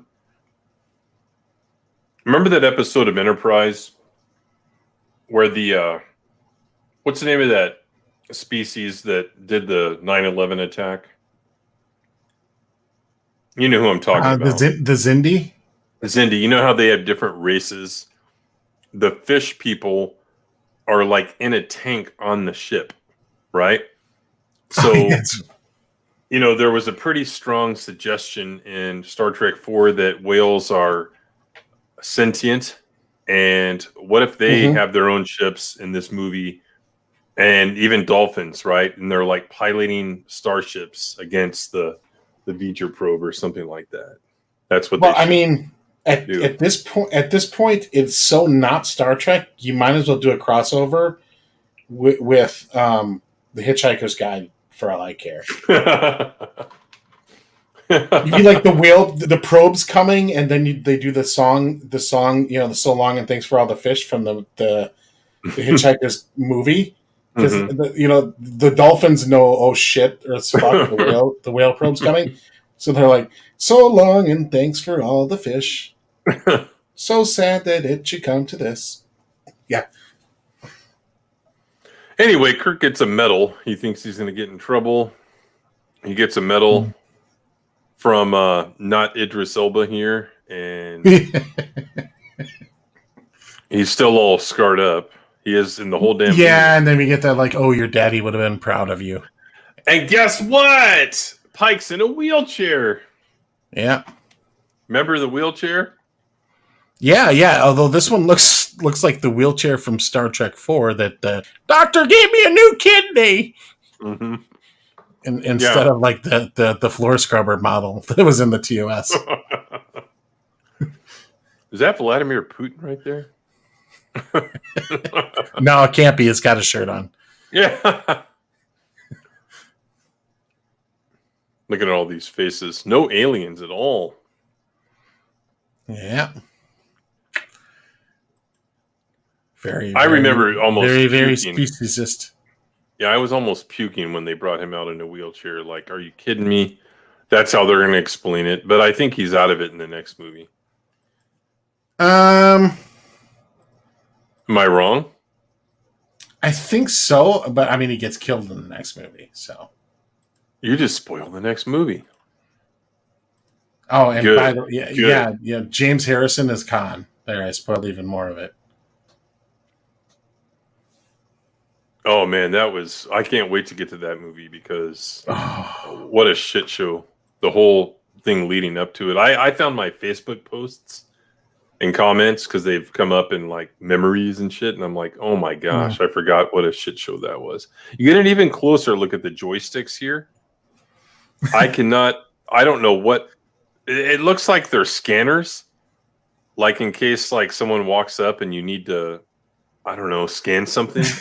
like convenience store scanners, like at a gas station. They're stationary, and you just like pass the UPC underneath them. Yeah, or it's a price checker. Like. It's a price checker. There you go. if you don't know what the price of something is, you just walk up to the bridge and like, dude, and then there you go. You figure out what it is. So stupid. And then you get the whole, it's the Enterprise. It's the Enterprise, and like, engineering standing by or ready, and they all kind of like sound off, and it's like second star to the right, not until morning. They do the thing. It's like, okay, we're rebooted now, yay! Yeah, off we go. It's not a reboot; it's an alternate universe. Fucking whatever. And then shit. Then they do end credits. Let me see if there's anything interesting in there. I didn't know this. I seriously didn't know this.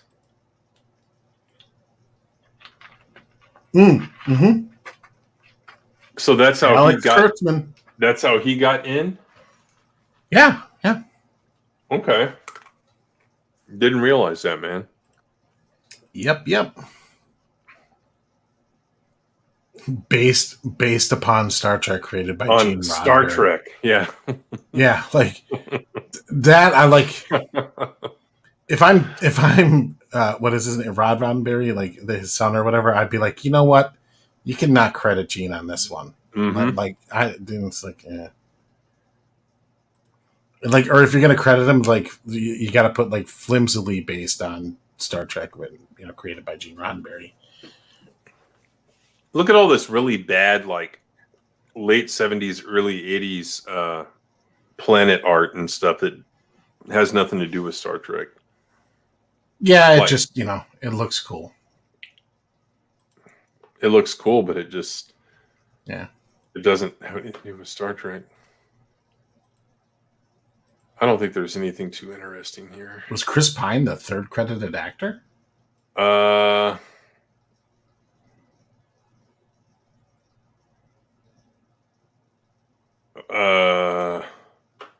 Apparently. I don't know if this is in order, though. That's the thing. Oh, okay. You know what I mean? I doubt that would be the case. Like, Chris Pine would have been above John Cho. Yeah, that's what we're saying, Melissa. Alex Kurtzman. Yeah. What were you going to say? I'd just be like, the biggest name in this movie is Leonard Nimoy. Mm-hmm. Fuck off with that shit. She had passed away in memory of. Yeah, but like, I don't care. Like, I mean, I care that she passed away. Like, I like Nurse Chapel and the voice of the Enterprise and Loxana Troy and all the characters she's played and been involved. Here it is. Star Trek over these years. But like, come on, like that's insult. Oh, like this is in memory of you guys. Like, well, like you, that's insulting. Here it is. Read those. Read them out loud, or do you want me to read them? The producer wishes to thank the following: Anheuser-Busch Incorporated. That's the engine room. There it is. That's got to be the engine room. Long Beach generating plant. Vasquez Rocks. Yep. But that Long Beach generating plant, they probably went to 2 different places to get a little bit. That might have been the Narada. LA County Department of Sanitation. Maybe they were just picking up their trash, but I wouldn't doubt that they went to their treatment plant as well to film some shit. Cal State's Starfleet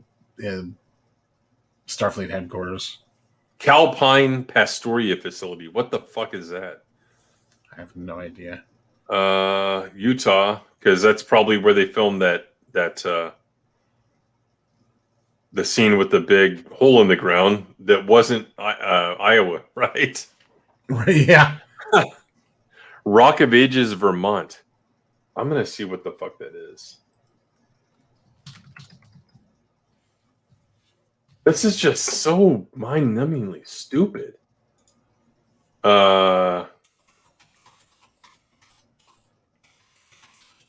It's just some kind of like rocks in the middle of water. I don't know what they would have done there. I can't think of any scenes. Yeah, so we know where they filmed that shit now. But I want to go back a few pages. I want to see who did the music. Here we go. I'm gonna share something. Okay.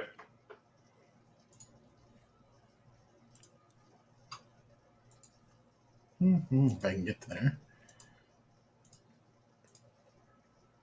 All right, here we go. Budweiser Brewery, Anheuser-Busch Incorporated, Van Nuys, Los Angeles, California. Enterprise Engine Room. Oh my gosh. Vulcan was Vasquez Rocks. Rock of Ages Smith Quarry was in Vermont. Young James T. Kirk's Car Cliff Plunge. Well, I guess that's what, yeah. Mm-hmm. Yeah, because, Iowa's not exactly known for their big canyons. Mm-hmm. Utah was more Vulcan. Bakersfield, California was Iowa. Nice. Because Iowa's a desert. Yeah, Marine Corps Air Station was a shuttlecraft hangar. Dodger Stadium was Planet Delta Vega and Romulan Drill. Oh my gosh.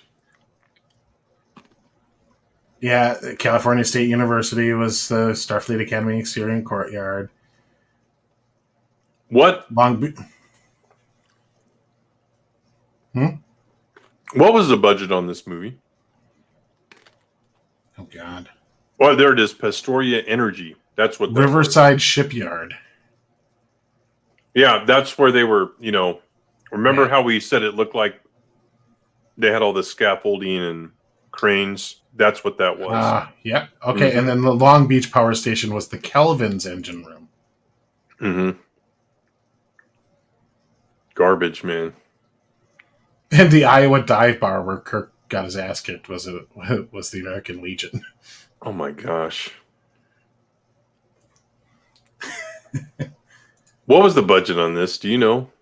I don't. I'm gonna see if I can find it. Because, I'm thinking with all these sites that they use, they didn't have to build sets. They didn't do any CGI. They didn't travel to Iowa, anything like that. Then where the fuck was the budget going to pay Nimoy? Because all the other performers were pretty much unknowns, right? I think Simon Pegg was moderately successful over across the pond, but the rest of them, I had never heard of any of them. I'm sorry. Like, what was Chris Pine in before this that was moderately successful? I'd never heard of him before. Quinto was in Heroes. Yeah, TV show. So. Yeah.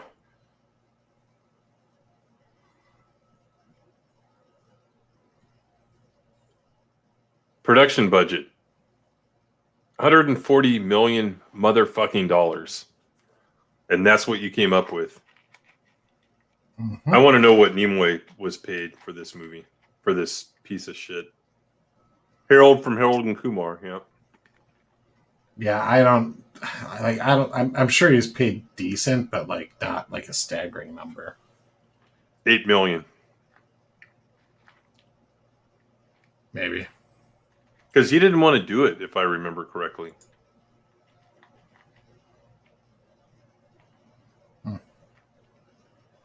And Shatner did want to do it. You remember that drama? Yep. Holy shit. Well, I think the only reason he wanted to do it was because Nimoy was doing it. Mm-hmm. Like, why don't you want me? I'm Captain Kirk, guys. Right, so if they did total worldwide box office 386 million, their take of that was probably 190 million. Mm-hmm. Out of that, we'll just say 200 million, just make it nice and easy. Right. So they took 200 million out of a $140 million budget. Yet, not exactly financially like a home run, because that production budget doesn't have the marketing budget in there. Mm-hmm. Yeah. So my point though isn't like, how did it do? My point is, with that budget, how did you come up with this bullshit where you're in a beer plant and wherever else you were, and we can see the ammonia stickers and stuff like that. Yeah.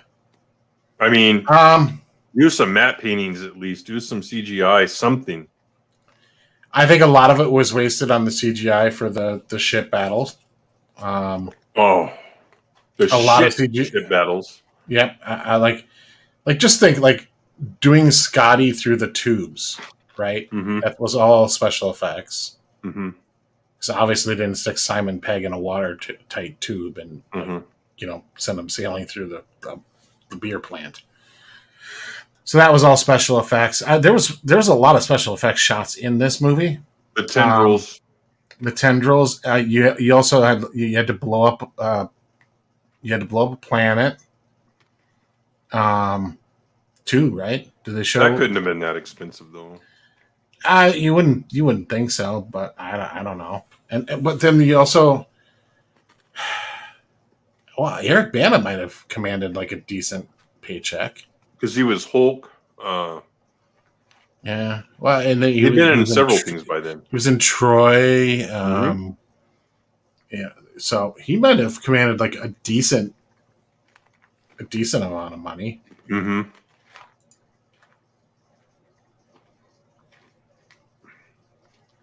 Yeah, Zoe I guess it all adds Zoe up. Saldana, maybe. I don't know. Like Carl Urban probably didn't cost him. I'm sure he's much more expensive now. But Bruce Greenwood, never heard of him before this. I'm sure he was in some stuff, but well, you had Jennifer Morrison from House, and then you have Winona Ryder. I don't know.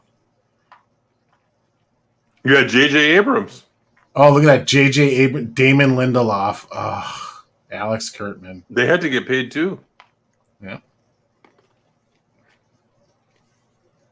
No, but it's production budget. I don't know if that is part of the production budget. You would think it would be. Yeah, I don't know exactly how that works. But yeah. Blake says he thinks Pine was in Smokin' Aces. Okay. It's almost like they just did a casting call, and they said, "Okay, he looks like him the most, so that's who we're gonna pick." You know? Yeah, I'm sure they were focused on that quite a bit. Let's see if we can find the music here. Oh, good, they're ACE certified. But I guess there's no costume design certification because he doesn't have his acronym.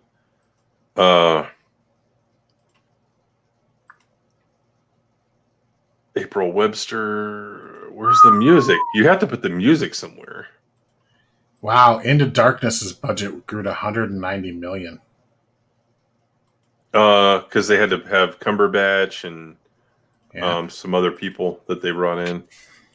Well, then paying people to return to reprise their roles, I'm sure. You still in that IMDb? Like, who the fuck did the music? Oh, can't believe they don't have it here. Well, dang it. Bad reboot production. Composer was Michael Giacchino. Okay.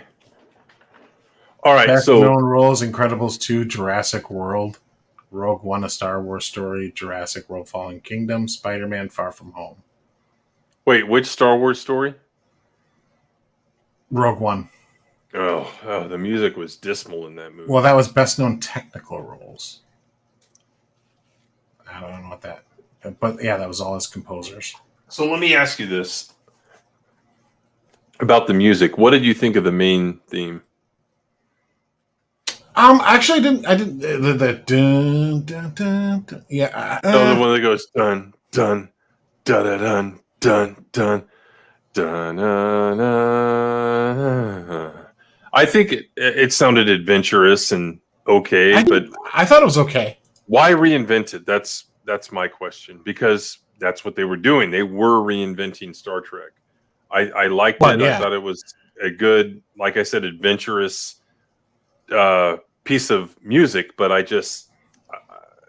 don't understand the need to reinvent it when it's Star Trek. Just go with not like the Yeah, but yeah, not that one. just the melody, that just the Mhm. the leitmotif that they've used all throughout the year. Yeah, I like of all my complaints about the JJ ones. Like the music is probably the. I thought it was okay. Like it didn't bother me. Like I said, I don't disagree with you, and I think like college bands are playing it now and stuff. I've heard it Mm-hmm. I've heard it live at a college game about a year after the movie, 2 years after the movie came out. What's up, Jock Nerdy, my Northern California brother? Uh, yeah, and I'm not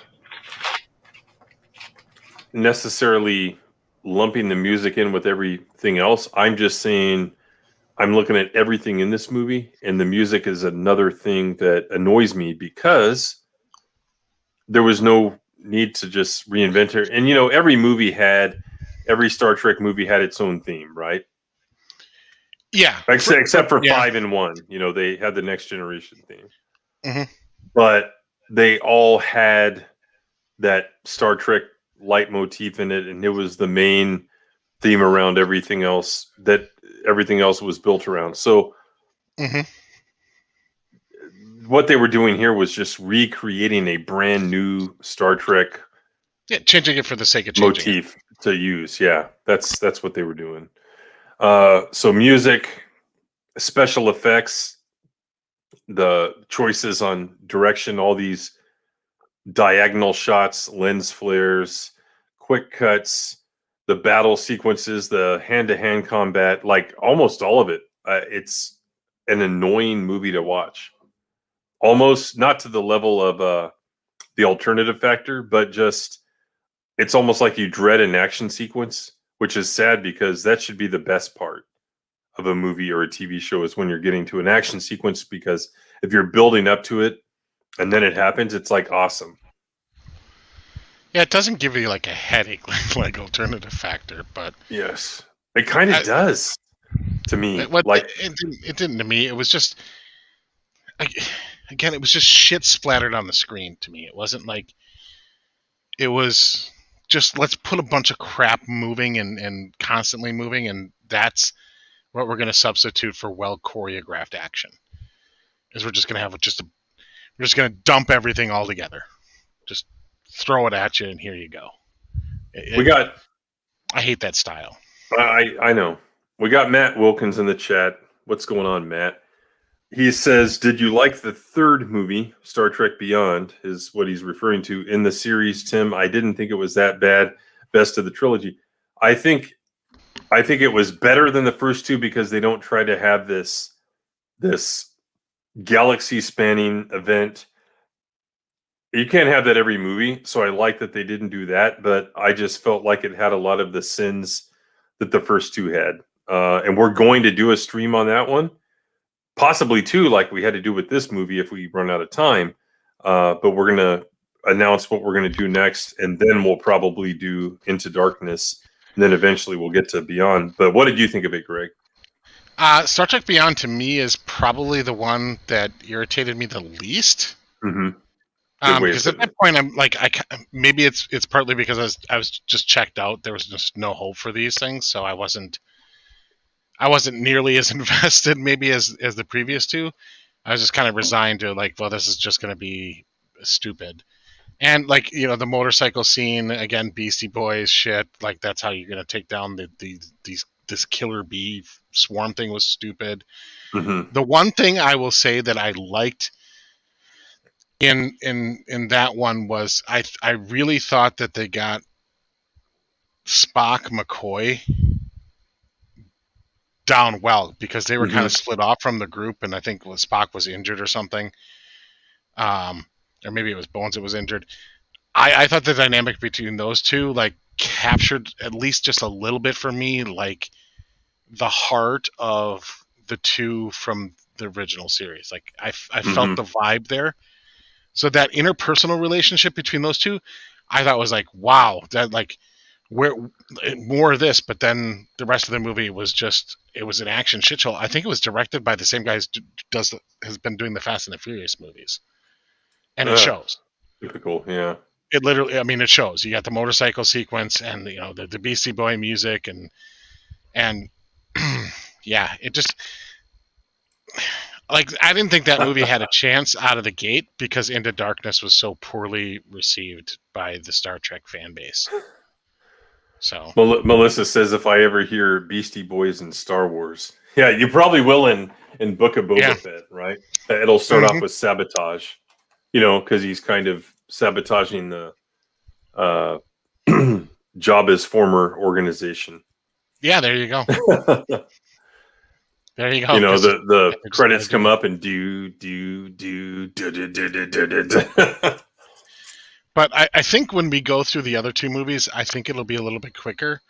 Because in this one, we've already addressed the character assassinations for the most part. We can get into further ones, but like the core fundamental character breaking stuff, we've kind of handled more in this one. We don't probably have to revisit it near as much in the future ones. Like Spock is pretty much Spock in the second movie. Except for the thing with Uhura turns into like just this weird, awkward, like teenage quarrel with her girlfriend fighting thing. Like suddenly I'm in a 90s teen movie. I didn't. We can discuss that, but I think we will be able to get through it a little bit quicker. Into Darkness, though, there's so much to talk about there, and because it is essentially like a really shit remake of Wrath of Khan. And man, yeah, that's like that bears some serious discussion. Number one, never attempt to remake it. Number two, if you do attempt, don't do such a shit job and don't try to do what they. Oh, I can't wait to get into that one for sure. Yeah, that one was like if you would have asked me like what's the one Star Trek like the one Star Trek plot that you don't redo, reboot, don't touch, that's the one. Like, good Lord. Like, that's the one. But I wouldn't be surprised if they decided like, oh, Star Trek 4 is we're gonna scale it back and we're gonna redo City on the Edge of Forever, and it'll just and they already did. Didn't they do it in Discovery? They didn't redo it per se. They fucked it over and redefined it. But they could do that again.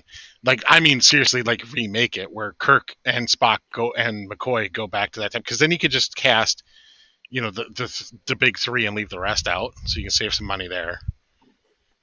And then just have the entire movie take place in, pre-World War II United States. So there you go. That would be their version of. Because Chris Pine's good in the fish out of water stuff, right? With the Wonder Woman, people identify with that, and that would be their Whales movie. I think if they did, I would be livid if they tried to touch that one because like, watch then they cast Gal Gadot as Edith. Was that her name? Edith Keeler. Must die. Keeler. Yeah. Cast Gal Gadot as Edith Keeler. Just to really play on the Wonder Woman crowd. Yeah, I wouldn't put it past him. Matt says I should not give him ideas. Matt says Discovery makes these movies look like a masterpiece, and that's what's sad because if you just up to like 2002, if you thought about Nemesis and Insurrection, you're like, man, those were really bad, but we had no idea how bad it could really get. And we've been kind of talking about that. As bad as they are, we just weren't prepared for what they did with New Trek. And then, I can't believe you're saying this, man. Picard isn't a gem either, but I'm willing to give season 2 a watch. I think it was really bad, and I wouldn't ever be enthusiastic about watching season 2 because I think it'll get better. I would watch it just to see how worse it's going to get. But that first season is just full of so much garbage, and that may have to be one we do in future sessions. Maybe do 2 episodes a stream or something like that. But the way it ended when I was reading it, because I didn't see it. I saw the first episode that was free on YouTube for like a week, and then I read all those detailed hit synopses. show, right? They had to make it free on YouTube, but it's a hit show. Yeah, exactly. Yeah, I read all these detailed synopses. Someone had, almost every line, and it even had a couple of screenshots. And I didn't know what the fuck was going on at the very end of the season. Like I had no idea what I just read. Either. I can't even imagine what it looked like with the space squids, or is that what you call them? They would know the space orchids. Mm-hmm. Yeah, they're flowers. And would you you are a big Picard fan, I think. Not the show, but the character. The character. Let me clarify that for you. Yes, please. Let me ask you this. Do you think Picard season 1 does what Last Jedi did to Luke Skywalker? Absolutely. Okay. Absolutely. Like in some ways it's worse. And here's why. Let me switch mics here. What makes it worse? What makes Picard worse is that, at least with The Last Jedi, we could clearly see and hear that Mark Hamill didn't like where the character was taken, right? Right. Patrick Stewart was instrumental in taking his character where they took it. Like, he was a fully cheerleading, was in the writing meetings, and in order to get him to like sign on basically to do this thing, like they had to kind of placate him as far as what they were going to do with the character. Right. So what makes it worse in my mind is that, God, they assassinated his character with the blessing of the actor. Mm-hmm. And that to me is just, that's so hard. And so, like, that's just so tragic. Like, why? Like, why? Just why? And it's because he wanted to convey a particular political message. And, and he had a big heart on, and he was a big stay person when it came to Brexit. And, like, that was his, that's where his mind was. That's where his focus was. And that's where his activism is Brexit. And then to a lesser degree, Trump, but because all that happened in 2016. It was really Patrick Stewart season 1 is what it was. It really was. And at least like Luke's, and again, with Mark Hamill, obviously Mark Hamill's older, but like it looked like he put some work in to be able to reprise the role. And like, he wasn't unbelievable looking for his character. Like you felt like he could still do all the things, right? Like granted, like, he couldn't do what Ewan McGregor and Hayden Christensen and like the prequels were. I mean, they were young men at the time, but he's like, Mark Hamill's just a much more vibrant fella compared to Patrick Stewart. Patrick Stewart, like, one of his defining things is his commanding voice, right? And he doesn't even have it anymore. Like, that's like his mark. Mm-hmm. And his voice is just so weak and so meek and meager. And that also, like, writing aside and everything, it just, those things matter too. And it was like, if you're not going to be able to come back and give the character the justice, like, then maybe just don't do it. Like, I would have been fine had they not ever touched Picard. To be honest, that's not even what I wanted to see out of the next Star Trek show. I wanted to see post TNG, new crew, new mission. Right. Now this is not a bad idea. That Matt has, like, he's at the vineyard and people come to him for advice. That could be kind of like an anthology type show almost, where you don't have to every single show these days, like I mentioned earlier, has to have this arc. Everyone has to have an arc because. And it's got to be a galaxy or Earth-ending event exactly. with the key to everything. The mystery box that solves the whole thing. Because Babylon 5 did the arc thing. Then Deep Space Nine did the arc thing. Voyager had some mini arcs and stuff like that. And then almost every show started doing arcs. And then the streaming binge era came. You had Battlestar Galactica and Stargate and stuff like that. They all had arcs. And then you get into the binge era, and everything had 8 to 12 episodes. And it was not just an arc, but it was like a serialized, not like one episode doesn't stand on its own. So by the time Picard came around, that's all it was. We got to come up with some kind of cinematic story where the entire galaxy is at risk and the old captain is going to do it. Okay, let's go talk to Patrick Stewart. Hey, Patrick, are you on board? Yeah, but here's what I want the character to do because, yeah, okay, Patrick, we'll do it. And people will tune in to watch it because it's Picard and he hasn't been in the role in over 15 years. And, so there's like pent up excitement to see like Picard, him reprise his role. And he's liked in his, in his other roles as, Professor X and his role in the Logan movie and things like that. So like he was an actor in like good standing, I guess. It wasn't like just some has-been coming back to his role. He had other stuff going on. But yeah, like, and then it was like, okay, we need to change the Federation entirely. So now the Federation is completely xenophobic, isolationist, racist, driven by fear and hate. Very contrived. Yeah. Just to fit the Brexit narrative. Yeah, and Trump, but mostly Brexit from Picard's perspective. And then you had like, I think the producers and stuff on the American side of it was like, Brexit and Trump are, it's the same cause. It's the same thing. It's just racism. Right. And so, that's going to be we'll go with that theme. Well, everything is racism now because that's the ultimate justification for anything. Like not doing what we need to do is racism, and that's why it's used in everything. Right. Well, I mean, it's the worst crime you can commit as a human being now. Like, like you can commit like mass atrocities just as long as you don't select it by race. Then people are just kind of like, well, that sucks, but like it's not as bad as racism. Right. Well, it depends on the country. Yeah, that too. Yeah, you could do it if you're China.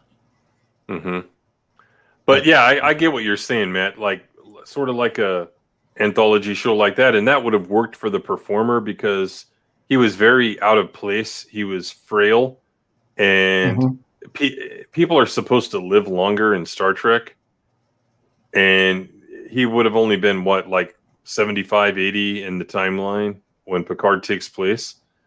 So he definitely shouldn't have been that frail looking.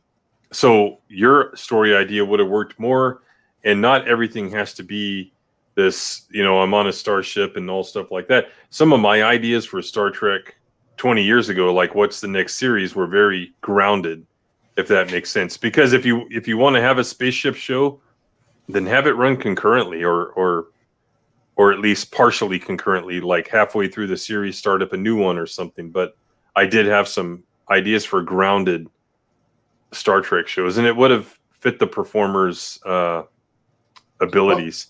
Well, here's what I would have done with Picard. And you'll love this idea, Matt. I mean, Greg, like continue the adventures of Dixon Hill. You don't know him. Well, fuck that. No, I would have had him come full circle and like put him at do a Starfleet Academy show, and he's one of the instructors or one of the commandants of Starfleet Academy, and like have him kind of have a Boothby role. So he kind of comes full circle and he becomes Boothby. There you go. The person that helped him through his academy days. And Alaric Alaric Harrison says Babylon 5 is the only that had a real arc planned out, and it shows it's so much better than all the others. Yeah, and not only did it have the arc planned out, but he had contingency plans in case actors left and stuff like that. So he had a plan. I guess that makes him racist and overrated. Because having that's a right. Plan is plans are no good. Yeah, you can't do those anymore.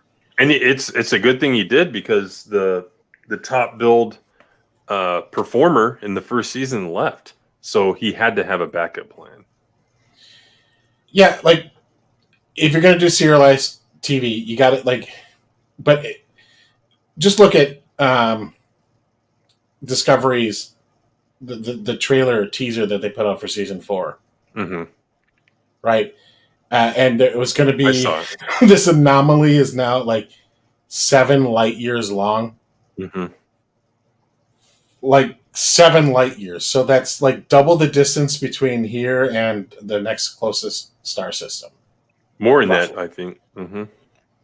So that's how big it is. That's just how wide, because it's got to be bigger and it's got to be more world ending, and it's got to be, because we can't do just like a normal plot and everything, because we just got to keep raising the stakes, because we got to keep making these characters like go into like emotional breakdowns and have such a hard time, like, because we can't show Starfleet actually being like competent anymore either. You notice that? Yeah. Like even in the JJ movies, like Starfleet's just not really a force for good at all. They're kind of they kind of just like are unorganized. They do things haphazardly, and not just Kirk, like Starfleet, and you got this in the second movie. You got this rogue admiral creating gigantic ships and some random, facility that using superhuman. Like it's just it's got to be bigger. It's it's got to and they can't be a force for good. Right. And they can't be competent. They can't just be professional.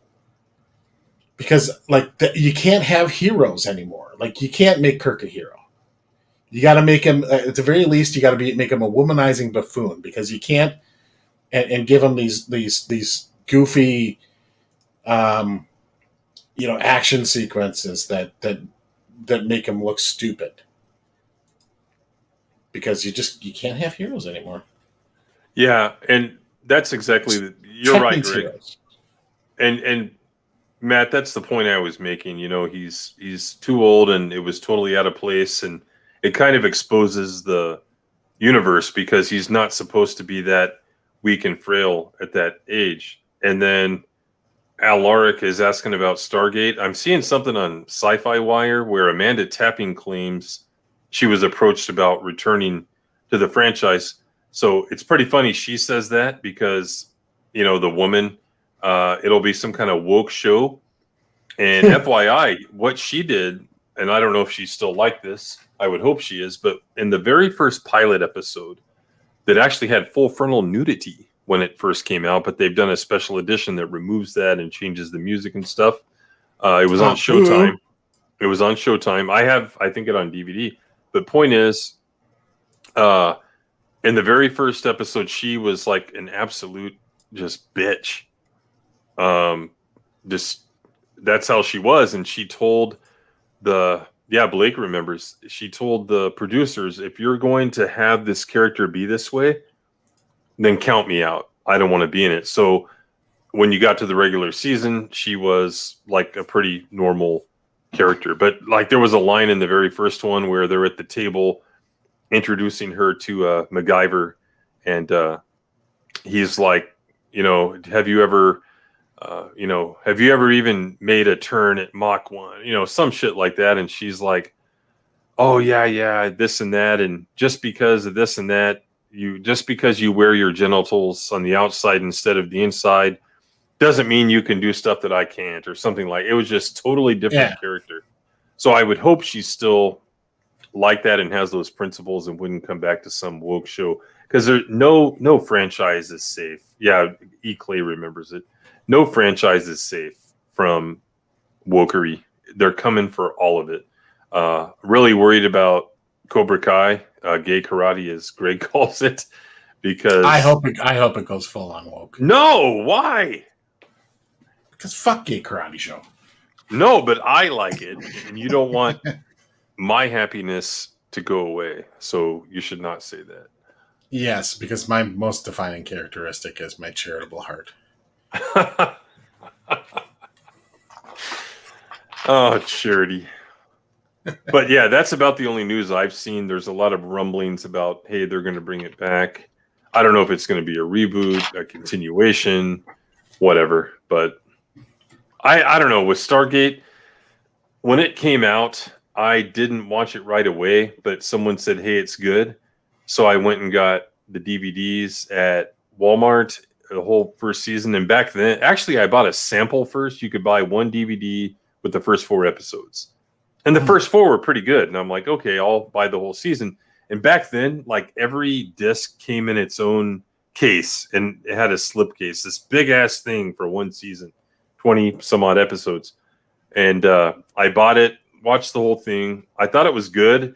It was going somewhere with an arc, but it wasn't like episode to episode. Okay, cool. Got into the second season. Okay, they're kind of continuing that. It didn't really go where I thought. Third season, I'm like, oh man, they're kind of starting to lose me because they had this thing going on with his wife in the first episode or in the first season, and they just dropped it, and you pretty much never saw her again. So that kind of annoyed me. And then what they did with the enemies, I didn't like that. It didn't seem logical from a story standpoint to just drop some of the gods and bring in new ones and stuff. So I thought it was okay, but it's just, for me, storytelling wise, you could tell they didn't have a plan and they were booking it on the fly. So that's my take on SG1. I mean, it's something cool to have on and watch. The characters were good. I'll admit that. I liked Daniel Jackson. Teal'c was like a funny alien style character. I actually liked Jack. That's what's his name? Richard Dean Anderson. And the girl, Samantha, the one that Amanda Tapping, she had a pretty good character. And then the general was amazing. That guy that's like the movie cameo minor role extraordinaire. I can't think of his name, but he passed away about 10 or 15 years ago. Pretty good show. Just it had so much potential that I really don't think they realized all that potential. Yeah, I liked it until Daniel returned. Yeah, I didn't get that far. I think I quit like after the 5th season, but I heard about that. Don S. Davis, yeah. He was in so many movies. Hammond of Texas. So pretty good show. Just I think it could have benefited from someone saying here's where the story's going to go instead of just making stuff up as they went along. That's my take on it. Did you ever see any Stargate, Greg? No, I never got into it. I don't think you'd like it. No, I kind of know at this point what you like, and I don't think you'd like it. I watched episodes like here and there. I think my brother watched it, and I'm just like I'm like, who are these guys? What is like the guy? I'm like, no. I don't hate it or anything. I was like, nah, this doesn't look like it's for me. Like the snakeheads and stuff like that. Yeah. Yeah, it was definitely different. You can't say that they weren't creative in coming up with something like that, but no, and I don't have to like every franchise that's out there. So no, you don't.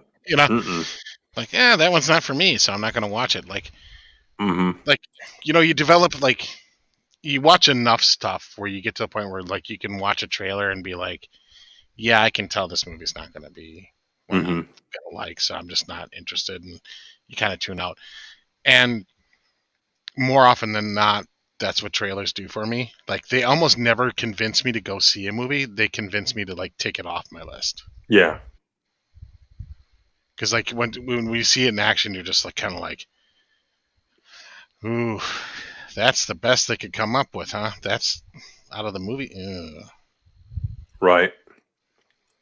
Like this is like, you're supposed to be giving me your best stuff here, right? You're trying to sell me on this movie. I understand without giving away. Like, I don't like trailers that give away like the entire plot of the movie. Mm-hmm. Like, I think that's stupid. But when if it's a comedy movie and the best you get out of me out of your comedy movie trailer is, like, forget it. I'm never watching it. Right. So, Star Trek 2009. Trash. Yeah.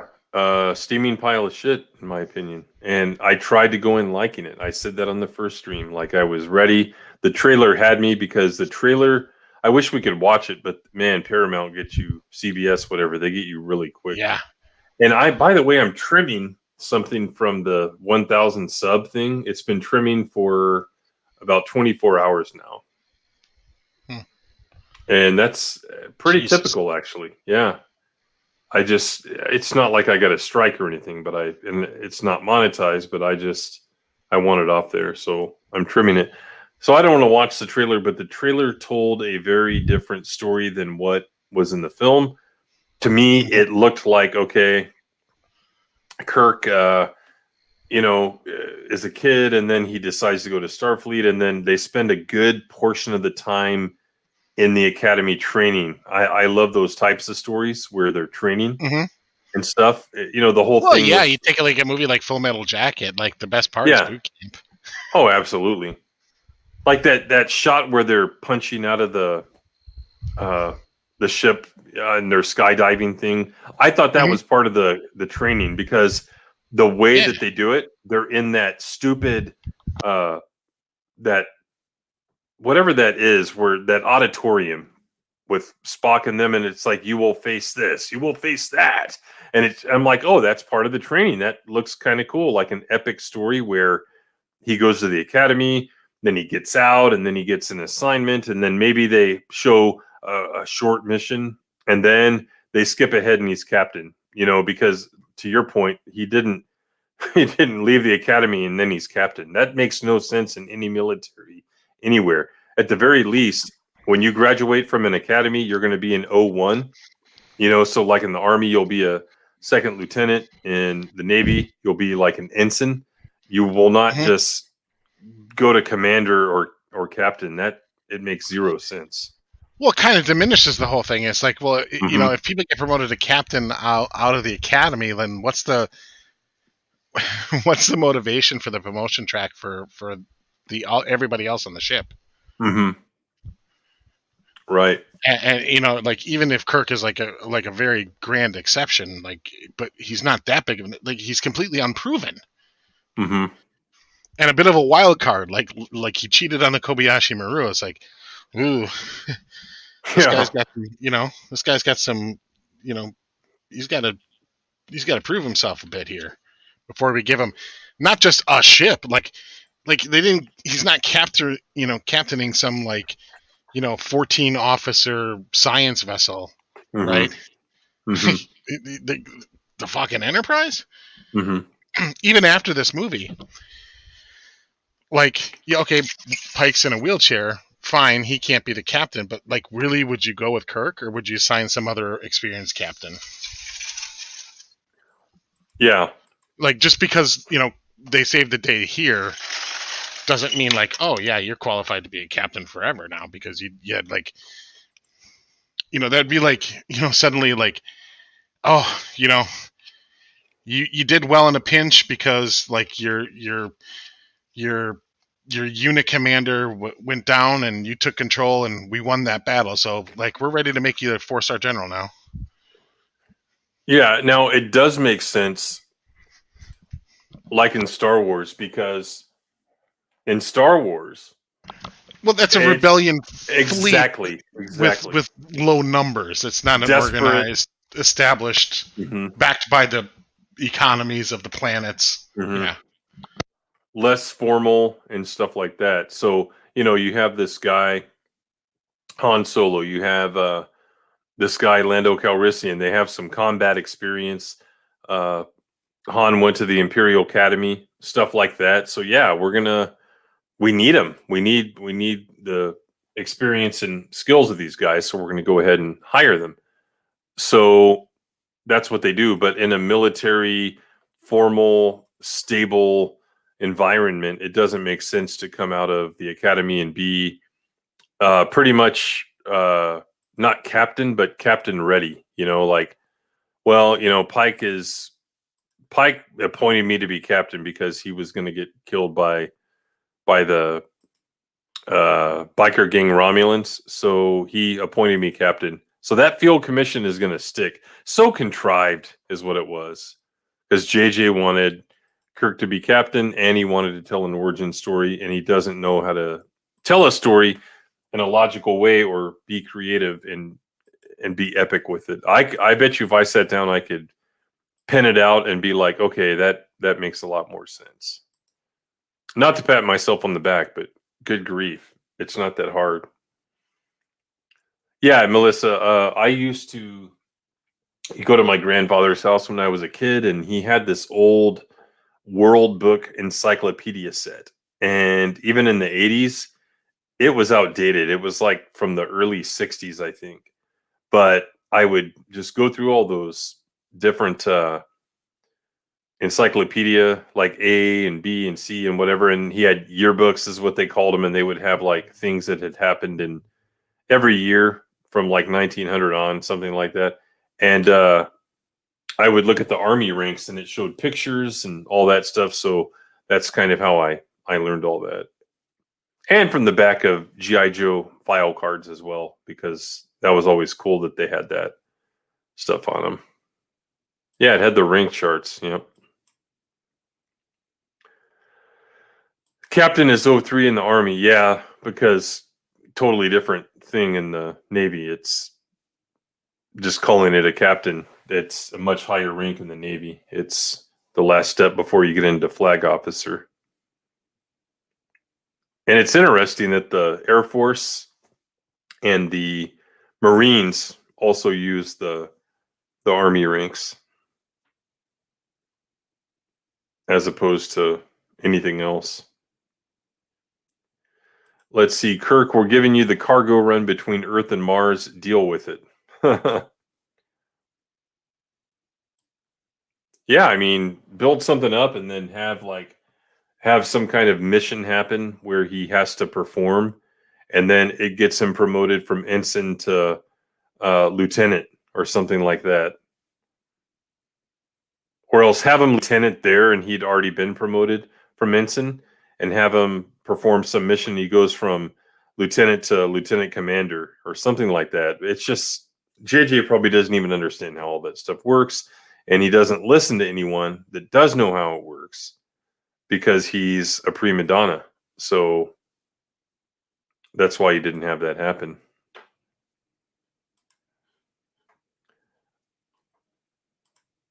I was in E3 private first class and just got the promotion to E4 specialist when I left. How long did that take to go from E3 to E4?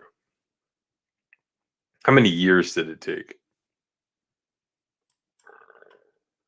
John Beck says, have you heard the joke? Half the homeless in California are second lieutenants on map exercises. That's great. But yeah, this movie, it didn't feel like Star Trek. And it's not only did it not feel like Star Trek, it didn't feel like any logical science fiction franchise, if that makes sense. Does that make sense, Greg? Yes. You know what I mean? It was kind of like watching one of those early 80s Star Wars knockoffs that they did, like Battle Beyond the Stars or Space Raiders, or one of those specials where they just, okay, let's get some space stuff and, some goofy alien makeup and have a couple of funny scenes and some space battles. And yeah, except in this case, they put the Star Trek logo on it. That's the difference.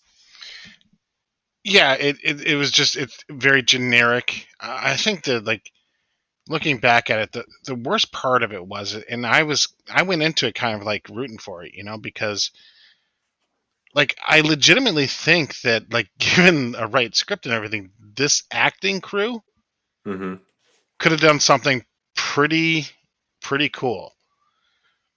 like if they told Zachary Quinto, like, no, you're going to be actual Spock, not weirdo, Kylo Ren Spock. Yeah. And Chris, you're going to be Kirk, and not super swagger, arrogant meme Kirk, but Kirk. And Carl Urban, like, you do you. And just gone through the cast and gone, like, had they made an effort to make it be Star Trek, this cast could have pulled off a reboot, alternative timeline, whatever you want to call it. Like the pieces were there to do something decent with it, and it just utterly failed because they just decided they had to make things different. They decided that, like, we're gonna try and turn Star Trek into a mass appeal, mass audience intellectual property, and it's like when you start thinking that way, you fundamentally don't understand Star Trek. Like, Right. it is not a property that is going to be a $1 billion movie ever. It's just not.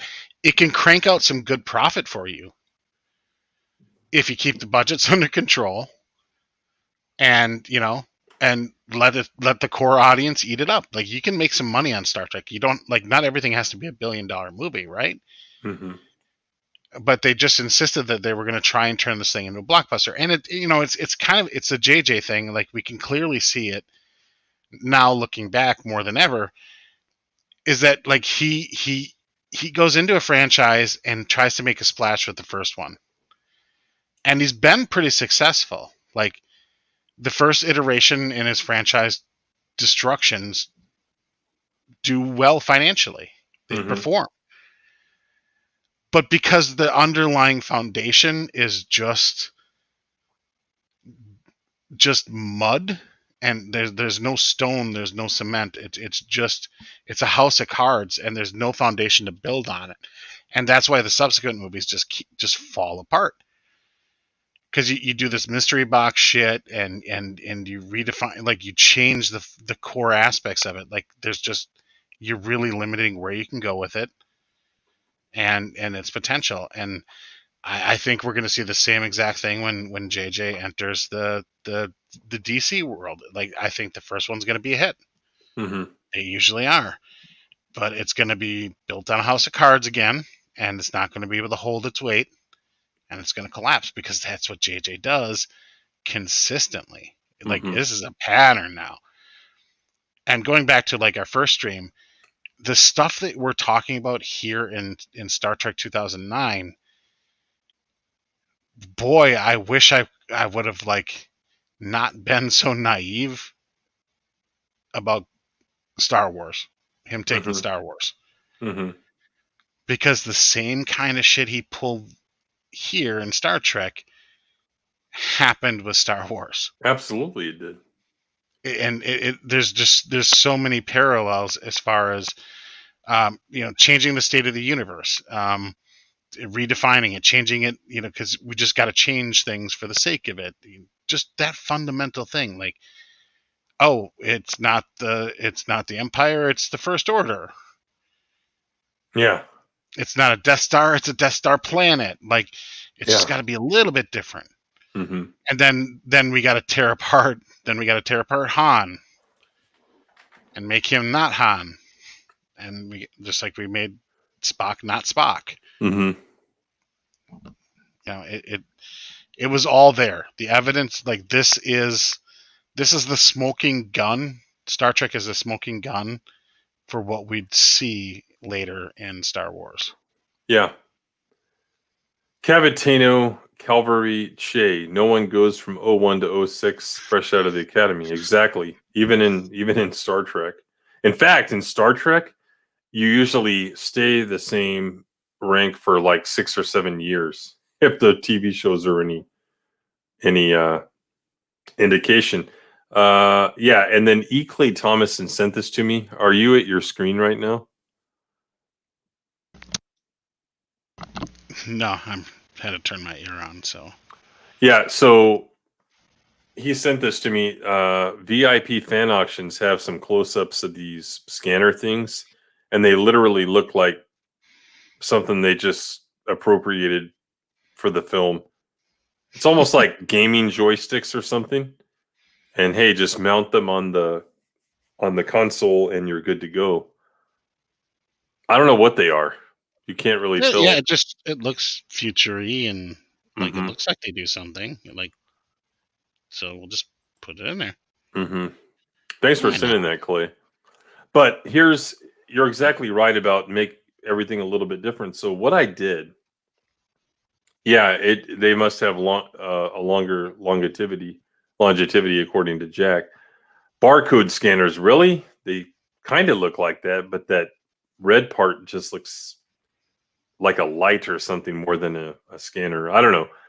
Maybe they use those in Europe or something. I've never seen them here. But what I did when I was about 4 years old, I got some paper and I got like this light blue marker. I remember the color of the marker. And I sat down and for pages, I wrote this story at the age of like 4 because I remember I can kind of judge when I did stuff based on where I was living and stuff like that. So I wrote this story that must have been on pages and pages of binder paper my parents had sitting around. It was in terrible handwriting, all that stuff. And I don't remember what I called it, but the main character was Luke Wildstar. Okay. And it was pretty much the plot of A New Hope, with just everything a little bit different. And my grandfather said, "Man, that's quite a story. You should submit that." So my mother got an envelope, and she probably knew exactly what would happen, but she folded it up, put it in the envelope, and put something like Mr. George Lucas, whatever the fuck the name of the company was at that point, Lucasfilm Ltd, and put our return address and drop it in the mail, and never obviously heard anything again. That's basically what he does. Like, he is this little kid that says, "I'm going to take this story, right, and just change the names and change things about it, and then hey, I have a new story." And while I'm at it, I'm gonna go ahead and destroy some of the characters because I don't like the way that they were built up 30 years ago because they're so outdated and ideologically impure. I think that's basically what JJ Abrams does, and it's coming to Superman, folks. He's done it with Star Trek. He's done it with Star Wars. He sent his minions off to do it to Lord of the Rings, and now Superman's up. I'm just wondering what's next after Superman. Yeah. See, this is, I think, like, it'll be interesting because, like, I don't know, like, how long the deal is he has with Warner Brothers, but typically, like, he likes to, like, do his thing and then bail, like, before the ship starts sinking. Like, he takes his profit and runs, and he's gotten away with that. Like, he did the 2 Star Trek movies and then ran. Mm-hmm. He wanted to only do the 1 Star Wars movie and then bail. I don't know what, like, with the Warner deal, like, given the amount of money, how is he going to be able to do that? Right. And it's almost going to be like, okay, he finally might actually have to sleep in the bed he made. Mm-hmm. And that could be interesting. Because Eventually someone's going to have to call it out. Someone that matters, I should say, because we're calling it out.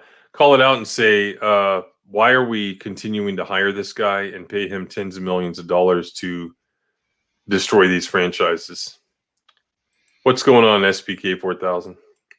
Well, I've said it before, and I'll say it again. Like, I think a lot of the people that hire him, like, they're also taking their money and running before the consequences come in. Mm-hmm. So it's like, all right, We'll bring him on. The first movie will be a splash. I'll use this to springboard my next contract somewhere else, and then I don't have to worry about it. I'm on to the next thing. Yeah. It's going to get a little harder and harder because like there's the amount of studios is dwindling fast. You just had you have Amazon taking over MGM, right? Like there's not many left. There's not many film studios left. There's basically Universal, Paramount, Disney, and Warner. That's it. Yeah, and they're going to continue No more consolidating Fox. too. Yeah. Mm-hmm. Yeah, and like I think Paramount's ripe for the taking from a very wealthy existing corporation should they want to. So yeah, you're gonna run out of places to hide. And Mm-hmm. the one thing that I think is saving their bacon is I really do think these in my gut, I think these streaming services are just nothing but a slush fund to Yeah. embezzle. In what Like, way?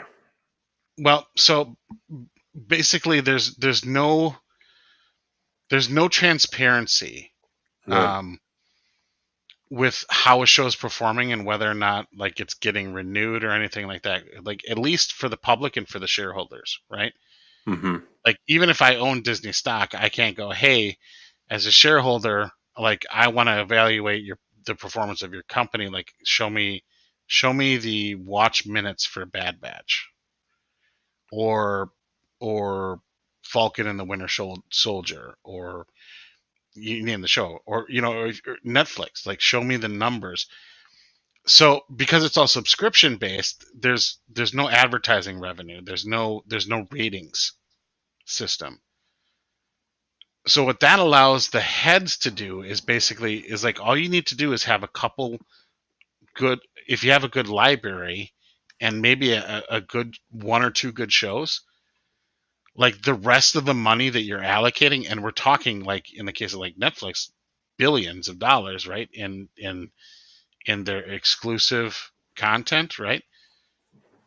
What's to stop these executives from funneling all that production budget money to their friends?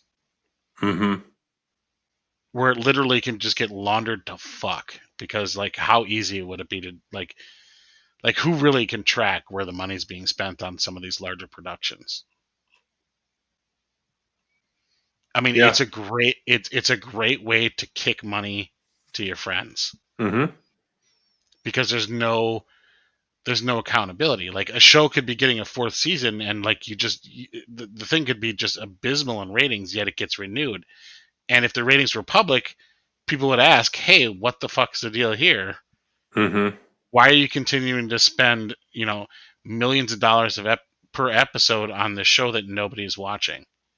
That's a good point. You need to make a diagram of that. Yeah. It would be easier to understand, but I totally get where you're going with that. And not only that, but it enables them to it enables the ideological to Exactly. perpetuate their shows with the shit messaging that none of us want too, because hey, it's popular. Well, prove it. No, I'm not going to. Shit mess. I got an echo for a second there.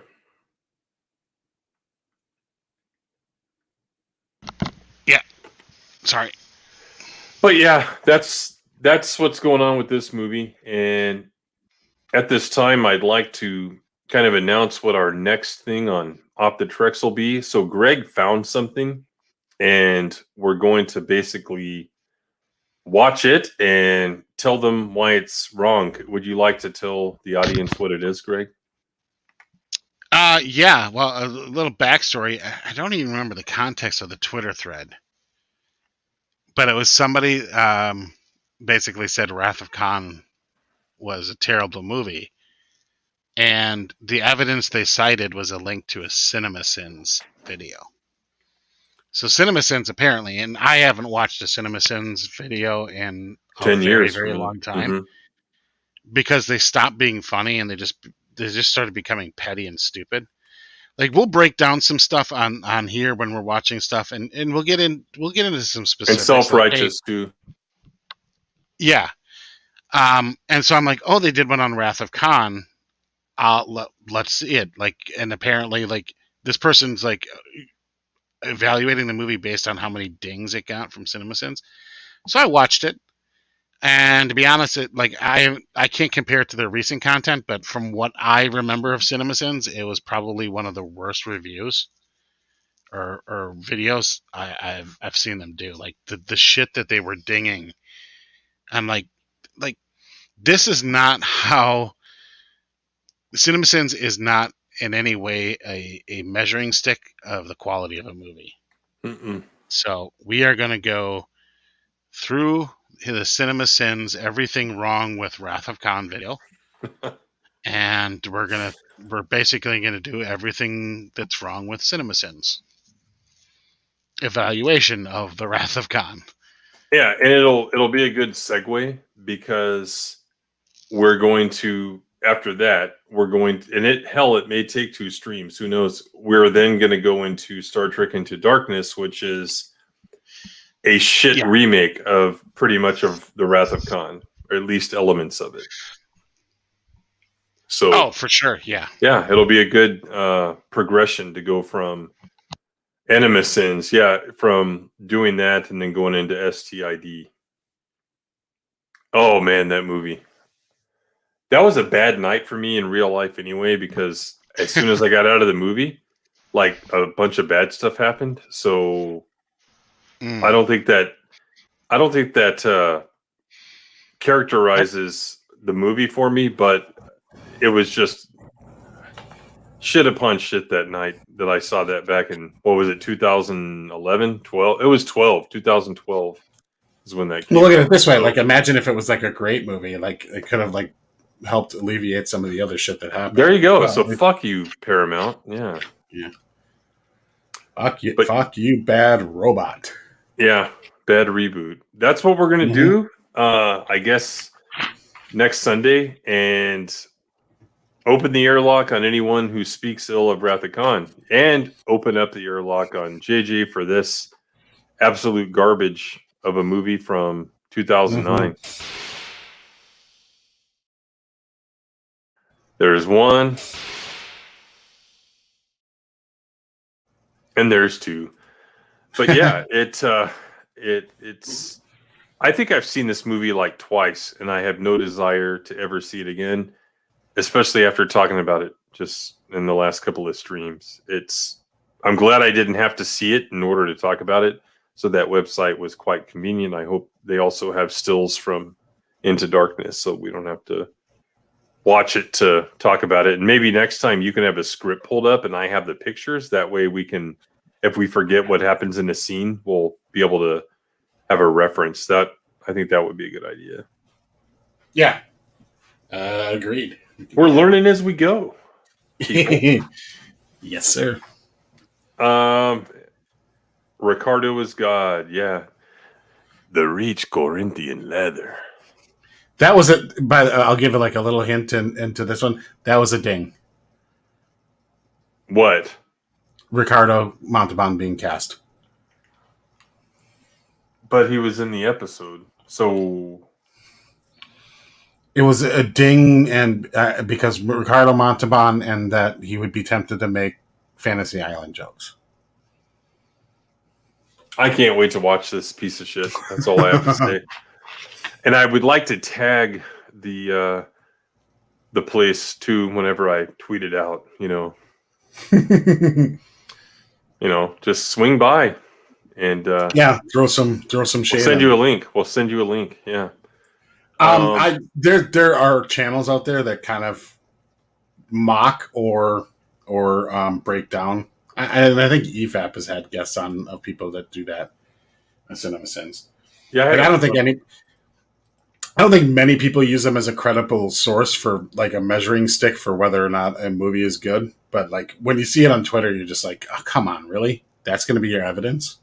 Yeah, I had a buddy that started out liking it, and then he started saying it was getting ridiculous, and he would post these Facebook group threads and say, here's why they're wrong, and have like 50 comments, and he would get pissed off. And I told him a long time ago that eventually he's someone I'd want to have on, because he's not into doing any kind of streaming or podcasting, but he has a lot of good thoughts and stuff, and I think he would be good at it. But anyway, there's something else I want to talk about. So yeah, we're going to do that next Sunday night. Friday night, the spacing. My guest is going to be Ms. Martin Muses Teresa. We're going to talk about some stuff. And I don't know if everyone saw this, but I did a Twitter post, Discord posts, and I put it on. I did a YouTube post as well. But starting, I guess Saturday, this coming Saturday, and that's not the right thing I want to show there. Starting next Saturday, we are going to do a new show. Why is my icon in your porn folder? That's not a porn folder. That's my photo folder that I use for different stuff. Why did it show that when I had selected this screen? Yeah, something is not right here, because whenever I'm selecting this, it's showing what I want it to show. Isn't that fucking weird? Yeah, it is weird. I hate pieces of shit apps that don't work right. Hang on a minute. It's probably because I went full screen.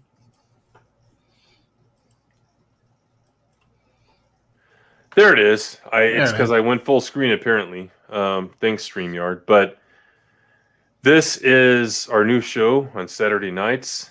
A lot of the pictures you saw was me trying to get faces of people so I could make the new intro in my software. It's going to be me and Greg and Alora, and sometimes Rhino, because Rhino is very busy. He's a very busy guy. And yeah, he's going to be on like every other Saturday, because our show is every other Saturday. And we're going to have fun, obviously we're going to talk about serious topics sometimes, but we're going to have fun with it and stuff like that. Kind of like the stream Greg and I did Friday night, just talk about current events, maybe a little bit of nerd topics and entertainment topics, but just have fun with it. So we are going to start that up, and everyone's excited about it.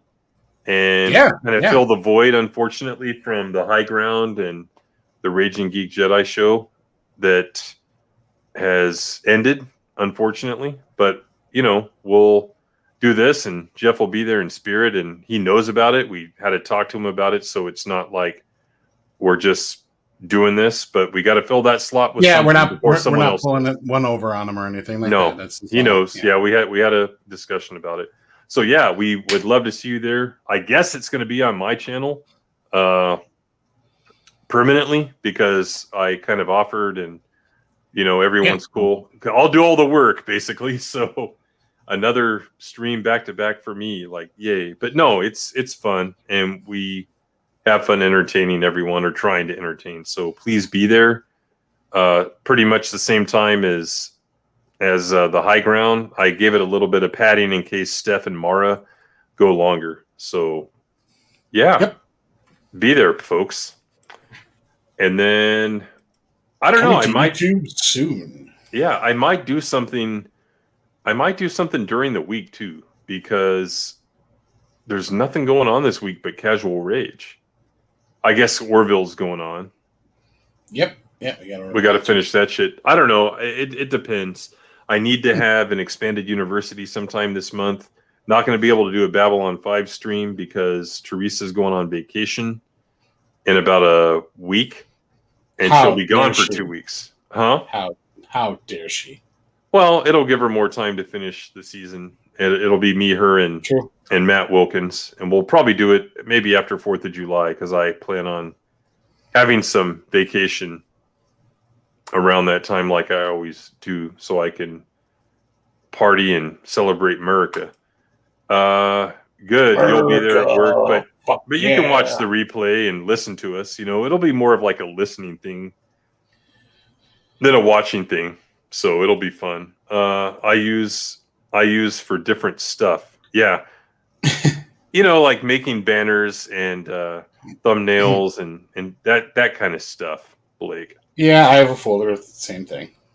Yeah. But There might be some stuff that doesn't need to all be the heads I've in that clipped folder. and yeah.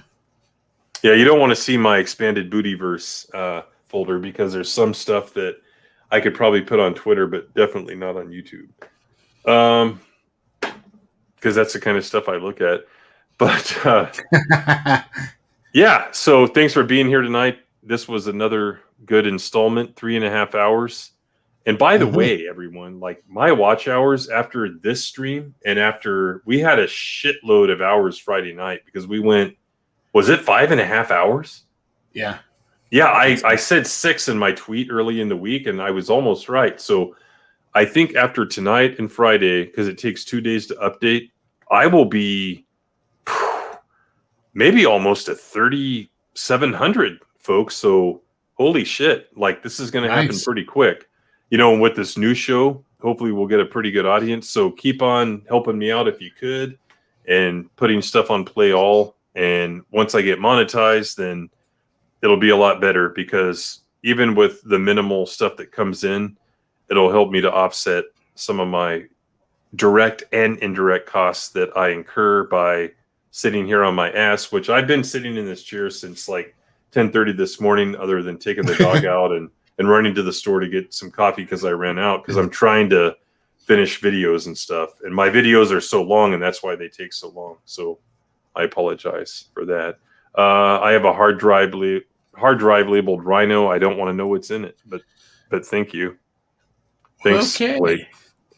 Yeah, thanks to everyone for the interest in being there. And it's been a great night. And we will see you next time.